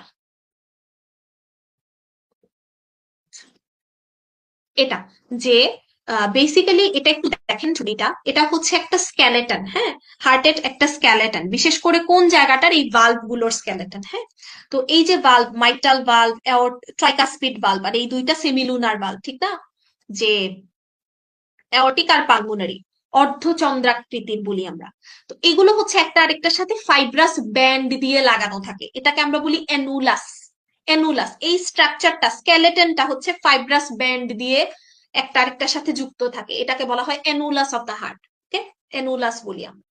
তো এখানের মধ্যে যেটা বলতেছে যে মাইট্রাল বাল্ব ঠিক মতো কাজ করবে কি করবে না, এটা হচ্ছে মাইট্রাল বাল্বের ইন্টিগ্রিটি কেমন, একটা আরেকটার সাথে যুক্ত কতটুকু ভালোভাবে আছে, তারপরে হচ্ছে তার লিফলেট, কর্ডা, প্যাপিলারি মাসেল, এগুলোর উপরে ডিপেন্ড করতেছে। মানে হচ্ছে এই যে দেখেন, এটা হচ্ছে মাইট্রাল বাল্ব। মাইট্রাল বাল্ব আমরা জানি বাইকাসপিড, মানে এটাতে দুইটা কাস্প থাকে, এটা অ্যান্টেরিয়র, এটা পোস্টেরিয়র কাস্প বা লিফলেট। ওকে, তো এই মাইট্রাল বাল্বের চারিদিকে এই যে একটা ফাইব্রাস ব্যান্ড, তার অ্যানুলাস, এই জিনিসটা কতটুকু ফার্মলি অ্যাডহেয়ার্ড আছে। তারপরে কি থাকে, প্যাপিলারি মাসেল থাকে, এরকম সুতার মতো প্যাপিলারি মাসেল বডি লাগানো থাকে, এগুলো ঠিক মতো কাজ করছে কিনা সেটার উপরে ডিপেন্ড করে। তো মাইট্রাল ভালভ যদি কোনো কারণে নষ্ট হয়, এই যে মাইট্রাল ভালভের কত প্যাথোলজি আমরা করি, মাইট্রাল রিগার্জিটেশন, মাইট্রাল স্টেনোসিস, এগুলো হওয়া মানে এই চারটা জিনিসের মধ্যে যে কোনো একটাতে সমস্যা দেখা দিয়েছে, এজন্য। সো এটা একটা ইম্পর্টেন্ট লাইন, ওকে, এমসিকিউ তে দিতে পারে এটা। পরে আমরা চলে আসি প্রস্থেটিক ভালভের টাইপ গুলো। মেকানিক্যাল ভালভ, বায়োলজিক্যাল ভালভ, এগুলো আমরা ইউজ করে থাকি। এই ভালভ গুলো একটু পড়বেন, যেমন হোমোগ্রাফ, যেটা এটা ডেড বডি থেকে নেওয়া হয়। অটোগ্রাফ, এটা নিজের পেশেন্টেরই ভালভ। তারপরে হচ্ছে হ্যাটারোগ্রাফট বা জেনোগ্রাফট, এটা এনিমেল থেকে নেওয়া হয়। প্রশ্ন করতে পারে এই তিনটার মধ্যে মোস্ট কমনলি ইউজড গ্রাফট কোনটা? তিনটা বায়োলজিক্যাল ভালভের ক্ষেত্রে, প্রস্থেটিক ভালভের ক্ষেত্রে মোস্ট কমনলি ইউজড কোনটা? হ্যাটারোগ্রাফট। হ্যাটারোগ্রাফট, ওকে, হ্যাটারোগ্রাফট বা জেনোগ্রাফট, যেটা এনিমাল থেকে প্রিপেয়ার করা হয়, এটা হচ্ছে মোস্ট কমনলি ইউজড। এটা এসবিএ তে আসতে পারে। ওকে,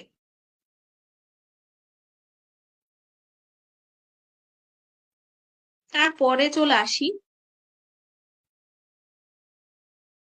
মেকানিক্যাল ভালভ। যদি আমরা ইউজ করে থাকি, এই মেকানিক্যাল ভালভ ইউজ করলে সবচাইতে কমন কমপ্লিকেশন হচ্ছে থ্রোম্বাস ফরমেশন। এই জিনিসটা আমরা মনে রাখবো, থ্রোম্বাস ফরমেশন মেকানিক্যাল ভালভ যদি আমরা ইউজ করি এটার ক্ষেত্রে।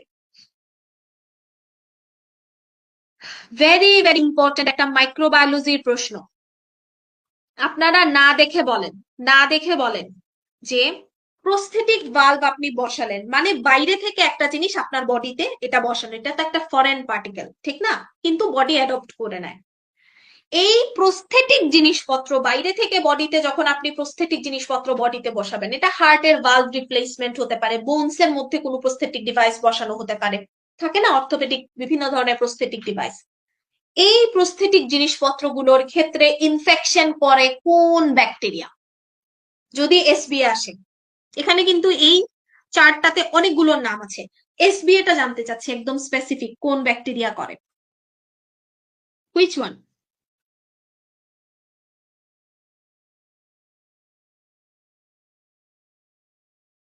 এটা খুব কমন একটা প্রশ্ন না? মাইক্রোবায়োলজি পড়লে কিন্তু আমরা এটা পড়ি, এগুলো ইনভ্যারিয়েবলি এসবিএ তে আসে। খুব সহজ কিছু জিনিস মাইক্রো থেকে, কিন্তু পার্ট ওয়ানে এত কঠিন কিছু আসে না, অনেক সহজ জিনিস আসে মাইক্রো থেকে। ভেরি গুড, স্টেফাইলোকক্কাস স্পিসিস কোনটা? এপিডার্মিডিস। ইনভ্যারিয়েবলি এটা আসে পরীক্ষায়, এটা এসবিএ। ওকে, সো এটা হচ্ছে মাইক্রোবায়োলজির প্রশ্ন টেবিল, এটা মাইক্রো টেবিল। হ্যাঁ, মাইক্রো টেবিল। মাইক্রো আসলে আলাদা করে প্রিপারেশন নিবেন না, বেইলি থেকে নিলেই হবে। বেইলিতে জাস্ট যতটুকু বলা, এর বাইরে মাইক্রো আসে না, একদম সার্জিক্যাল মাইক্রোবায়োলজিটা আসে। তো এটা এখানে হচ্ছে যে নেটিভ বাল্ব, প্রস্থেটিক বাল্ব।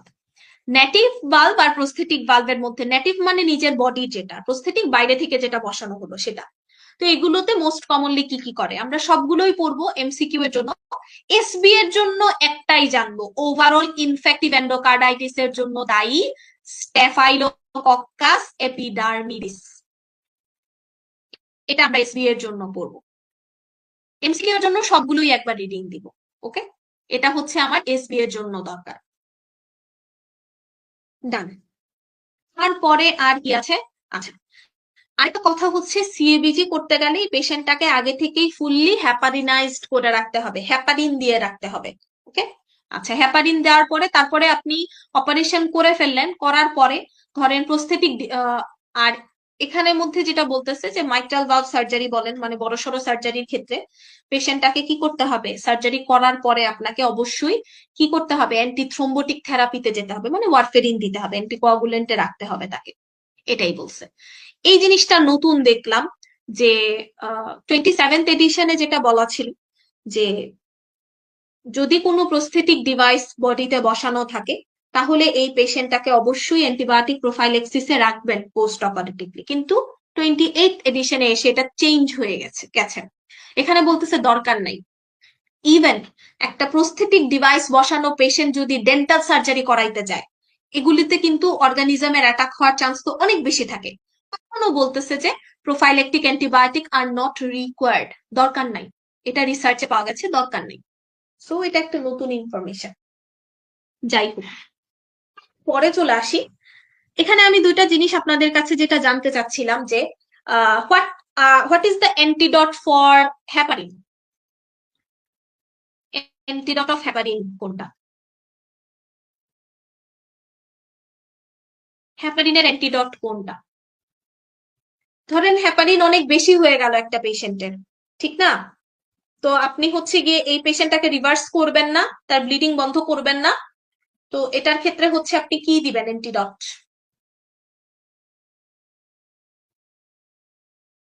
এটা আসতে পারে না পরীক্ষায়, পেপার 3-তে দিয়ে দিতে পারে, ফার্মাকোলজিতে দিয়ে দিতে পারে। হ্যাপারিনের অ্যান্টিডটের নাম কি? এটা একসাথে এখানেই লিখে রেখে দিবেন, আলাদা করে ইয়ে করার দরকার। এনিওয়ান?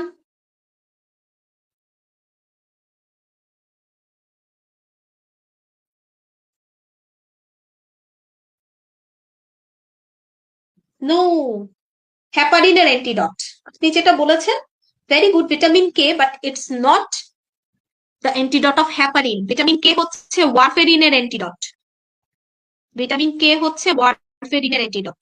ওকে, ভিটামিন কে হচ্ছে ওয়ারফেরিনের অ্যান্টিডট, হ্যাপারিনের অ্যান্টিডট হচ্ছে প্রোটামিন সালফেট।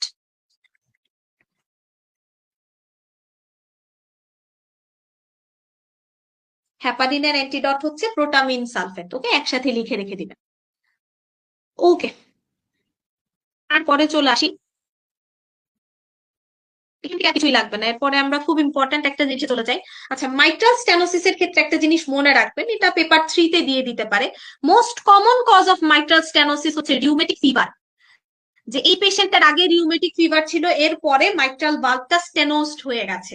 সো এটা একটা এসপিএ, যে মাইট্রাল স্টেনোসিসের মোস্ট কমন কজ কি, রিউমেটিক ফিভার, এটা আমরা মনে রাখবো। ওকে, আর সাধারণত সাথে সাথে হয় না, আপনার 10 বছর লাগে মিনিমাম মাইট্রাল স্টেনোসিস হতে। সো একটা রিউমেটিক ফিভারের পেশেন্টের কিন্তু 10 বছর পরে গিয়ে দেখা যায় যে মাইট্রাল স্টেনোসিস ডেভেলপ করে যাওয়ার সম্ভাবনা থেকে যায়। সো এটা প্রিকশন আগে থেকে নেওয়া হয়। মাইট্রাল ভালভ ডিজিজ এগুলো আমি পেপার 3 এর জন্য একটু হাইলাইট করে দিয়েছি, এগুলো নাইস টু নো, হ্যাঁ, একটু দেখে রাখবে না, কিছু না, যেগুলো ইয়ে করা।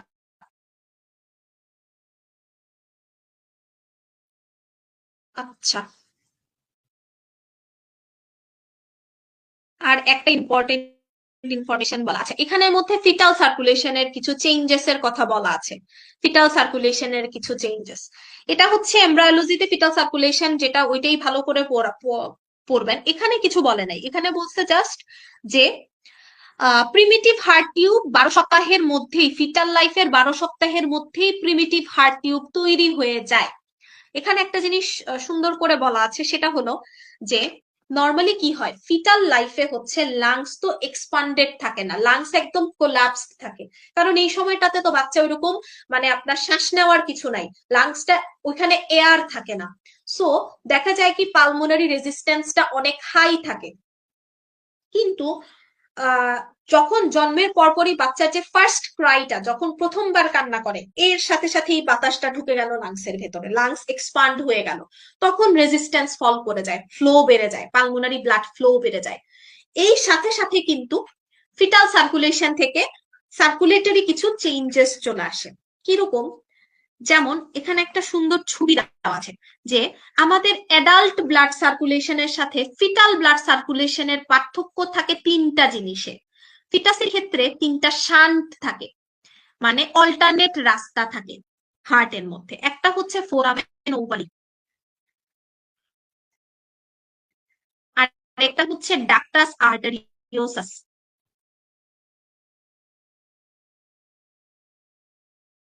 আরেকটা হচ্ছে ডাক্টাস ভেনোসাস। জাস্ট সহজ করে পড়বো কোনটা কোথায়। যেমন ডাক্টাস ভেনোসাসটা কোথায় থাকে, যে আম্বিলিকাল ভেইনের মধ্যে ব্লাডটা আসলো, হ্যাঁ, তো প্লাসেন্টা থেকে আম্বিলিকাল ভেইনের মাধ্যমে ব্লাডটা এসে, নর্মালি আম্বিলিকাল ভেইন তো পোর্টাল ভেইনের ব্রাঞ্চ আমরা জানি, তো এটা পোর্টাল ভেইনে এসে ড্রেন করার কথা, কিন্তু এটা বাইপাস হয়ে যায়। শান্ট থাকে, একটা অল্টারনেট রাস্তা দিয়ে সে ডিরেক্ট চলে যায় ইনফেরিয়র ভেনা কাভাতে। সো একটা বাইপাস হচ্ছে ডাক্টাস ভেনোসাস। এখানের মধ্যে এই ব্লাডটা, আপনার আম্বিলিকাল ভেইন থেকে যে ব্লাডটা আসে, এই ব্লাডটা ডিরেক্ট চলে যায় ইনফেরিয়র ভেনা কাভাতে, ইনফেরিয়র ভেনা কাভা থেকে রাইট অ্যাট্রিয়ামে চলে আসে। এটা হচ্ছে একটা অল্টারনেট রাস্তা, প্রথম শান্ট।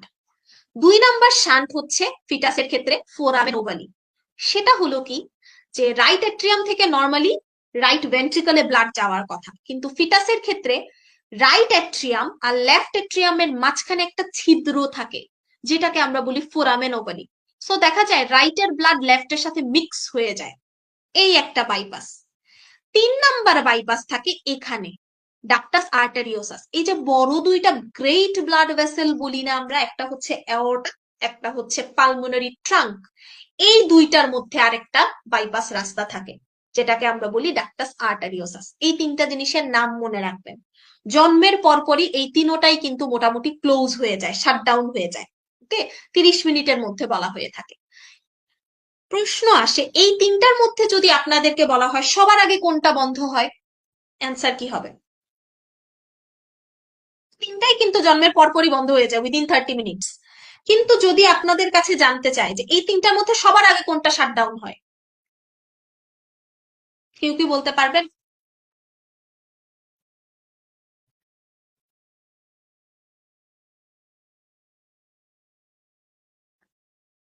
এনিওয়ান?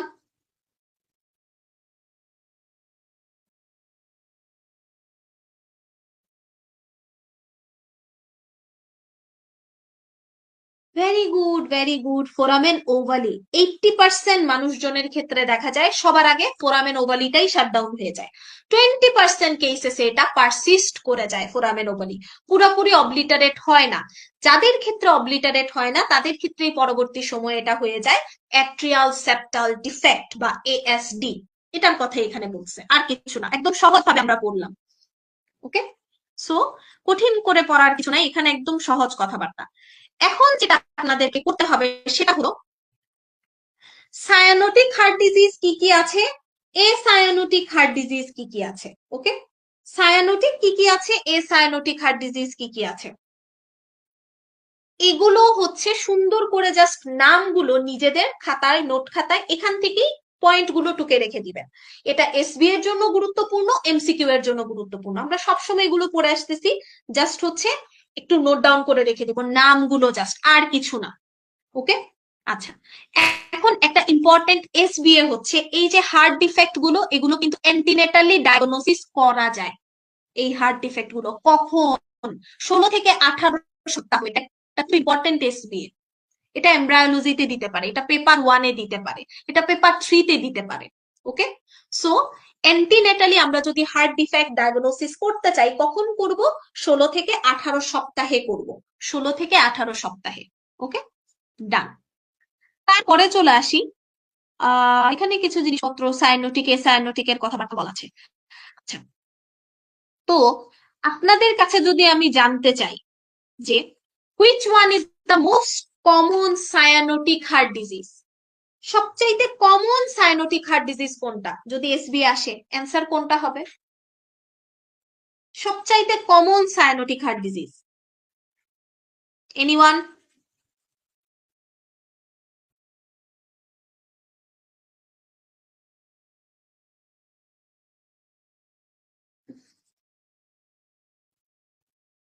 এটা তো খুবই কমন একটা এসবি, এটা তো পারার কথা। যদি জানতে চাই যে সবচাইতে কমন সায়ানোটিক হার্ট ডিজিজ কোনটা, very good, TOF, tetralogy of Fallot, very good. এটা হচ্ছে most common cyanotic heart disease. Okay, আচ্ছা, এবং এই 4টা কম্পোনেন্ট এমসিকিউ এর জন্য খুবই গুরুত্বপূর্ণ। ওকে, টেট্রালজি অফ ফ্যালটের জাস্ট কম্পোনেন্ট গুলো চোখ কান খোলা রেখে পড়বেন, এগুলো এমসিকিউ এর জন্য খুবই গুরুত্বপূর্ণ। এই চারটা কম্পোনেন্টের সাথে যদি কারো এএসডি থাকে তাহলে এটাকে বলা হয় পেন্টালজি of Fallot. Rare condition but জেনে রাখলেন, পেন্টালজি অফ ফ্যালট। ওকে, আচ্ছা, তাহলে আমরা কি করে নিলাম? সায়ানোটিক হার্ট ডিজিজের নামগুলো আগে পড়বো, তারপরে কি পড়বো? মোস্ট কমন কোনটা? টেট্রালজি অফ ফ্যালট। তারপরে কোনটা পড়বো? টেট্রালজি অফ ফ্যালটের চারটা কম্পোনেন্ট পড়বো, আমাদের এমসিকিউ এর জন্য খুবই গুরুত্বপূর্ণ। শেষ। এরপরে কি পড়বো? এসায়ানোটিক হার্ট ডিজিজের নামগুলো পড়বো। যদি প্রশ্ন হয় মোস্ট কমন এসায়ানোটিক হার্ট ডিজিজ কোনটা, অ্যান্সার কি হবে? Anyone?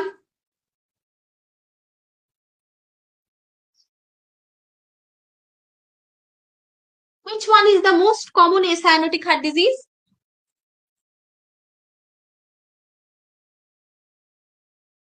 VSD. Okay, VSD, ventricular septal defect. ওকে, তারপরে চলে আসি, এখান থেকে আর কিছু লাগবে না। হ্যাঁ, ভেরি গুড, ভিএসডি। আচ্ছা, তারপরে আমরা আর কি পড়বো? আর একটা ইম্পর্টেন্ট টপিক আমাদের বাকি, সেটা হলো pericardial effusion. Very very important. এখান থেকে একটা জিনিস নোট করাই দিব, সেটা হলো, আচ্ছা, কয়েকটা প্রশ্নের উত্তর আমরা এখান থেকে পড়ে নিব, আপনারাই অ্যান্সার করবেন। পেরিকার্ডিয়াল ইফিউশন আর কিছুই না, এটা হচ্ছে হার্টের দুইটা লেয়ার আছে না, পেরিকার্ডিয়ামের তো দুইটা লেয়ার থাকে, সেরাস আর ফাইব্রাস। এটার মাঝখানে একটা স্পেস থাকে, এখানের মধ্যে নর্মালি ফ্লুইড থাকে যাতে ফ্রিকশন না হয়, এটা অ্যাভয়েড করার জন্য।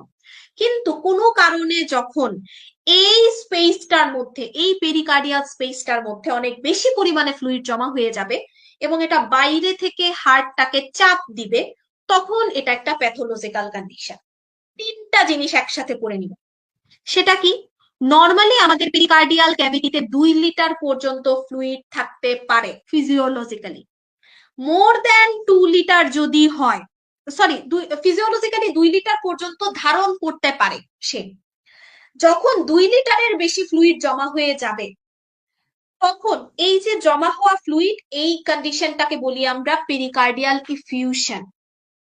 এই জমা হওয়া ফ্লুইড তখন বাইরে থেকে হার্টটাকে চাপ দিবে, কম্প্রেস করবে, প্রেসার দিবে। এই কন্ডিশনটার নাম হচ্ছে কার্ডিয়াক ট্যাম্পোনেট। কার্ডিয়াক ট্যাম্পোনেট হলে একটা পেশেন্টের কি ধরনের শক হয় বলেন? কার্ডিয়াক ট্যাম্পোনেট হলে একটা পেশেন্টের কি টাইপের শক হবে? 5 ধরনের শক আছে না, আমাদের বেইলি বলে। এই 5টা টাইপের মধ্যে কোন টাইপের শক কার্ডিয়াক ট্যাম্পোনেটে হয় বলেন? এটা একটা কমন এসবিএ।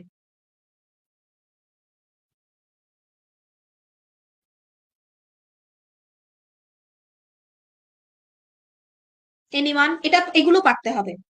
এগুলো হচ্ছে শুধুমাত্র আসলে চ্যাপ্টার পড়ে আমরা জাস্ট মনে রাখলাম যে এইটা হচ্ছে 5টা শকের টাইপ, এগুলো এক্সাম্পল, এভাবে করে ডিরেক্টলি তো প্রশ্ন দিবে না, এভাবে কোরিলেট করে প্রশ্ন দিবে। কার্ডিয়াক ট্যাম্পোনেটের সিনারিও দিয়ে বলবে পেশেন্টটা কোন ধরনের শকে আছে। No, cardiac tamponade cardiogenic shock করে না।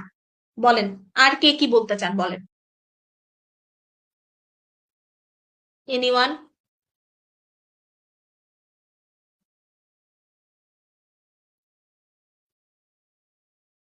নো, কার্ডিওজেনিক শক না। কার্ডিয়াক ট্যাম্পোনেট কার্ডিওজেনিক শক করে না। নো, হাইপোভলিউমিক না, হাইপোভলিউমিক তো হবেই না কখনো। আর একটু সহজ করে দেই, কার্ডিয়াক ট্যাম্পোনেট মানে হচ্ছে পেরিকার্ডিয়াল স্পেসের মধ্যে এত বেশি পরিমাণে ফ্লুইড বেড়ে গেছে, এটা বাইরে থেকে হার্টটাকে কম্প্রেস করতেছে, অবস্ট্রাক্ট করতেছে, বাধা দিচ্ছে। তাহলে এখন বলেন পেশেন্ট কোন ধরনের শকে যেতে পারে?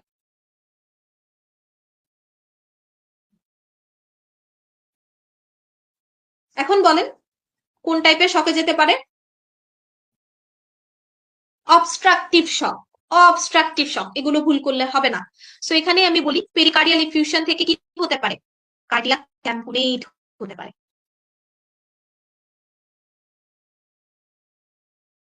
কার্ডিয়াক ট্যাম্পোনেট থেকে কিসে যেতে পারে পেশেন্ট? অবস্ট্রাকটিভ শকে যেতে পারে। কার্ডিওজেনিক শকের এক্সাম্পল তো এমআই। ওকে, অবস্ট্রাকটিভ শকে যেতে পারে। ওকে, সো এগুলো মনে রাখতে হবে, এভাবে করে প্রশ্ন আসে। আচ্ছা, এখান থেকে আরেকটা জিনিস আমরা পড়ে নিব, সেটা হলো, আমি একটা খালি জায়গা খুঁজতেছি, আপনাদেরকে জাস্ট লিখাই দিব আর কিছু না। আচ্ছা, এই জায়গাটাতেই আমি লিখে দিই, আপনারা এই পিডিএফটা পাবেন তো, আমার লিখাটা থাকবে। কার্ডিয়াক ট্যাম্পনের থেকে আমরা কিছু ক্লাসিক্যাল ফিচার্স গুলো পড়তে হবে আমাদেরকে। হ্যাঁ, এটা একটা ইমার্জেন্সি কার্ডিয়াক ট্যাম্পনেট। তো এখানের মধ্যে যে ফিজিক্যাল সিমটম গুলো থাকে, এরা মিলে একটা ট্রায়াড ফর্ম করে, যেটাকে আমরা বলি বেকস ট্রায়াড। এটা পড়তে হবে। হ্যাঁ, বেকস ট্রায়াড। বেকস ট্রায়াডে কি কি থাকে? তিনটা জিনিস থাকে। এই পেশেন্টের বিপি কম পাবো আমরা, হাইপোটেনশন। 2 নাম্বার, এই পেশেন্টের আমরা হার্ট সাউন্ডটা পাবো মাফলড, মাফলড হার্ট সাউন্ড। 3 নাম্বার, এই পেশেন্টের আমরা জেভিপি রেইজড পাবো। এই তিনটা মিলে ফর্ম করে বেকস ট্রায়াড। এই তিনটা ফিচারই হচ্ছে কার্ডিয়াক ট্যাম্পোনেডের ফিচার। পেশেন্টের বিপি কম পাবো, জেভিপি হাই পাক থাকবে, হার্ট সাউন্ডটা হয়ে যাবে মাফলড। এই তিনটা মিলে ফর্ম করে বেকস ট্রায়াড। এই বেকস ট্রায়াডের সাথে আরো 2টা ফিচার পাওয়া যায় কার্ডিয়াক ট্যাম্পোনেডের পেশেন্টের। সেটা হচ্ছে, একটা থাকে হচ্ছে cardiac dullness, area of cardiac ডালনেসটা ওয়াইড হয়ে যায়। আরেকটা জিনিস থাকে পালসাস। পালসটা কিরকম থাকে বলেন? আমি আর বাকিটুকু লিখবো না, আপনারা বলেন। কার্ডিয়াক ট্যাম্পোনেডের পেশেন্টের পালস ধরে কি বোঝা যায়?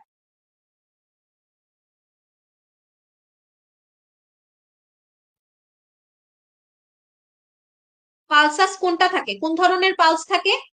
এই জায়গাটাতে চেঞ্জ করে ফেলে এমসিকিউ দিলে, এটা ভালো করে মনে রাখতে হবে। Pulsus, paradoxus. ওকে, এগুলো লিখে নিবেন। ওকে, আর পিডিএফটাতে আমার এই লেখাটাই আপনারা পাবেন। তাহলে কার্ডিয়াক ট্যাম্পোনেডের এগুলো হচ্ছে ফিচার। কার্ডিয়াক ট্যাম্পোনেডে কি কি থাকে? একটা ট্রায়াড পাবো। কি ট্রায়াড? Bakes triad. কি কি থাকে এখানে? হাইপোটেনশন থাকে, রেইজড জেভিপি থাকে, মাফলড হার্ট সাউন্ড থাকে। আর কি থাকবে সাথে? Area of cardiac dullness wide হয়ে যায়, আর সাথে থাকে পালসাস প্যারাডক্সাস। Pulsus paradoxus. শেষ। এই হচ্ছে আমার কার্ডিয়াক ট্যাম্পোনেডে পড়াশোনা। আচ্ছা, এখন আরেকটা জিনিস হচ্ছে, খুব সহজে পড়ে নিব, সেটা হচ্ছে 2টা লাইন জাস্ট এসবি এর জন্য, যে হার্টের একটাই কমন টিউমার আছে, নাম হচ্ছে atrial myxoma, benign tumour of the heart in case of adult. বড়দের ক্ষেত্রে হচ্ছে অ্যাট্রিয়াল মিক্সোমা, এটা একটা এসবি। বাচ্চাদের ক্ষেত্রে এটা নাম হচ্ছে র্যাবডোমায়োমা, এটাও একটা এসবি। আর কি কিছু পড়ার আছে এখানে? নো, আর কিছু নাই।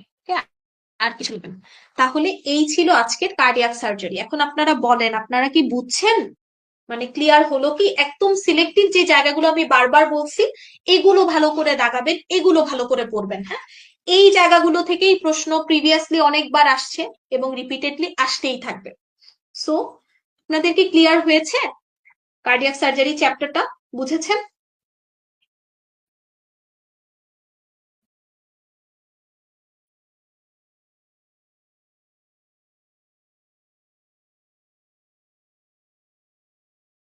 তাহলে আজকে এতটুকুই ছিল কার্ডিয়াক সার্জারির। আপনাদের কাছে কি ক্লিয়ার হয়েছে? বুঝেছেন কেউ? মানে কোনো কিছু কি রিপিট করব? আর এটা তো, ক্লাসটা তো রেকর্ডেড থাকবে, আপনারা চাইলে বারবার শুনতে পারবেন। সো এই চ্যাপ্টার গুলো আমি বলবো লিমিটেড, যে সিলেক্টিভ যে জায়গাগুলো থেকে প্রশ্ন আসে, এগুলোই ভালোভাবে প্র্যাকটিস করে যাবেন। হ্যাঁ, কারণ বুঝে পড়ার কিংবা ইলাবোরেটলি পড়ার আরো অনেক চ্যাপ্টার আছে। বাট এই যে কার্ডিয়াক সার্জারি, থোরাক্স, তারপর আপনার আর্টেরিয়াল ভেনাস ডিসঅর্ডারের চ্যাপ্টার গুলো, এগুলো আসলে খুব কম জায়গাগুলো থেকেই প্রশ্ন আসে। সো আমরা বলে দিব ক্লাসে, এগুলো যদি আপনি একটু নোট করে নেন তাহলেই হবে। তাহলে আজকের ক্লাসটা কি বোঝা গেল? Very good. Okay, thank you. তাহলে হচ্ছে আজকে এতটুকু, ইনশাল্লাহ নেক্সট ক্লাসে দেখা হবে। আর যদি কোনো সমস্যা ফেস করেন, ভ্যানোসাস, এটা হচ্ছে শান্ট হয়ে নর্মালি আম্বিলিকাল ভেইনটা পোর্টাল ভেইনে ড্রেন করার কথা, কিন্তু বাইপাস থাকার কারণে, এই যে ডাক্টাস ভ্যানোসাসটা বাইপাস হিসেবে থাকার কারণে, সে ব্লাডটাকে ডিরেক্ট নিয়ে চলে যায় ইনফেরিয়র ভেনা কাভাতে, এবং ইনফেরিয়র ভেনা কাভাটা আলটিমেটলি গিয়ে রাইট অ্যাট্রিয়ামে ড্রেইন করে। আর কি কেউ কোনো প্রশ্ন করতে চান? এখানেই ক্লিয়ার করে যাওয়ার সময়।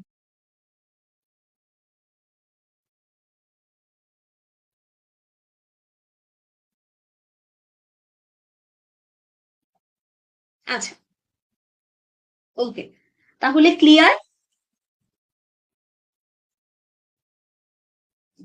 আমার ক্লাসগুলোতে আসলে আপনারা রেসপন্স করবেন, আমি অনেক প্রশ্ন করি, আসলে সবার সাথে একটু ইন্টারাক্ট করে ক্লাস নেওয়ার ট্রাই করি, এতটুকু। ওকে, আচ্ছা, তাহলে আজকে এতটুকুই। আমরা নেক্সট ক্লাসে ইনশাল্লাহ নেক্সট চ্যাপ্টারটা পড়বো। তো এই পিডিএফটা দিয়ে দেওয়া হবে আপনাদেরকে। ওকে, সো ভালো থাকেন। আসসালামু আলাইকুম সবাইকে।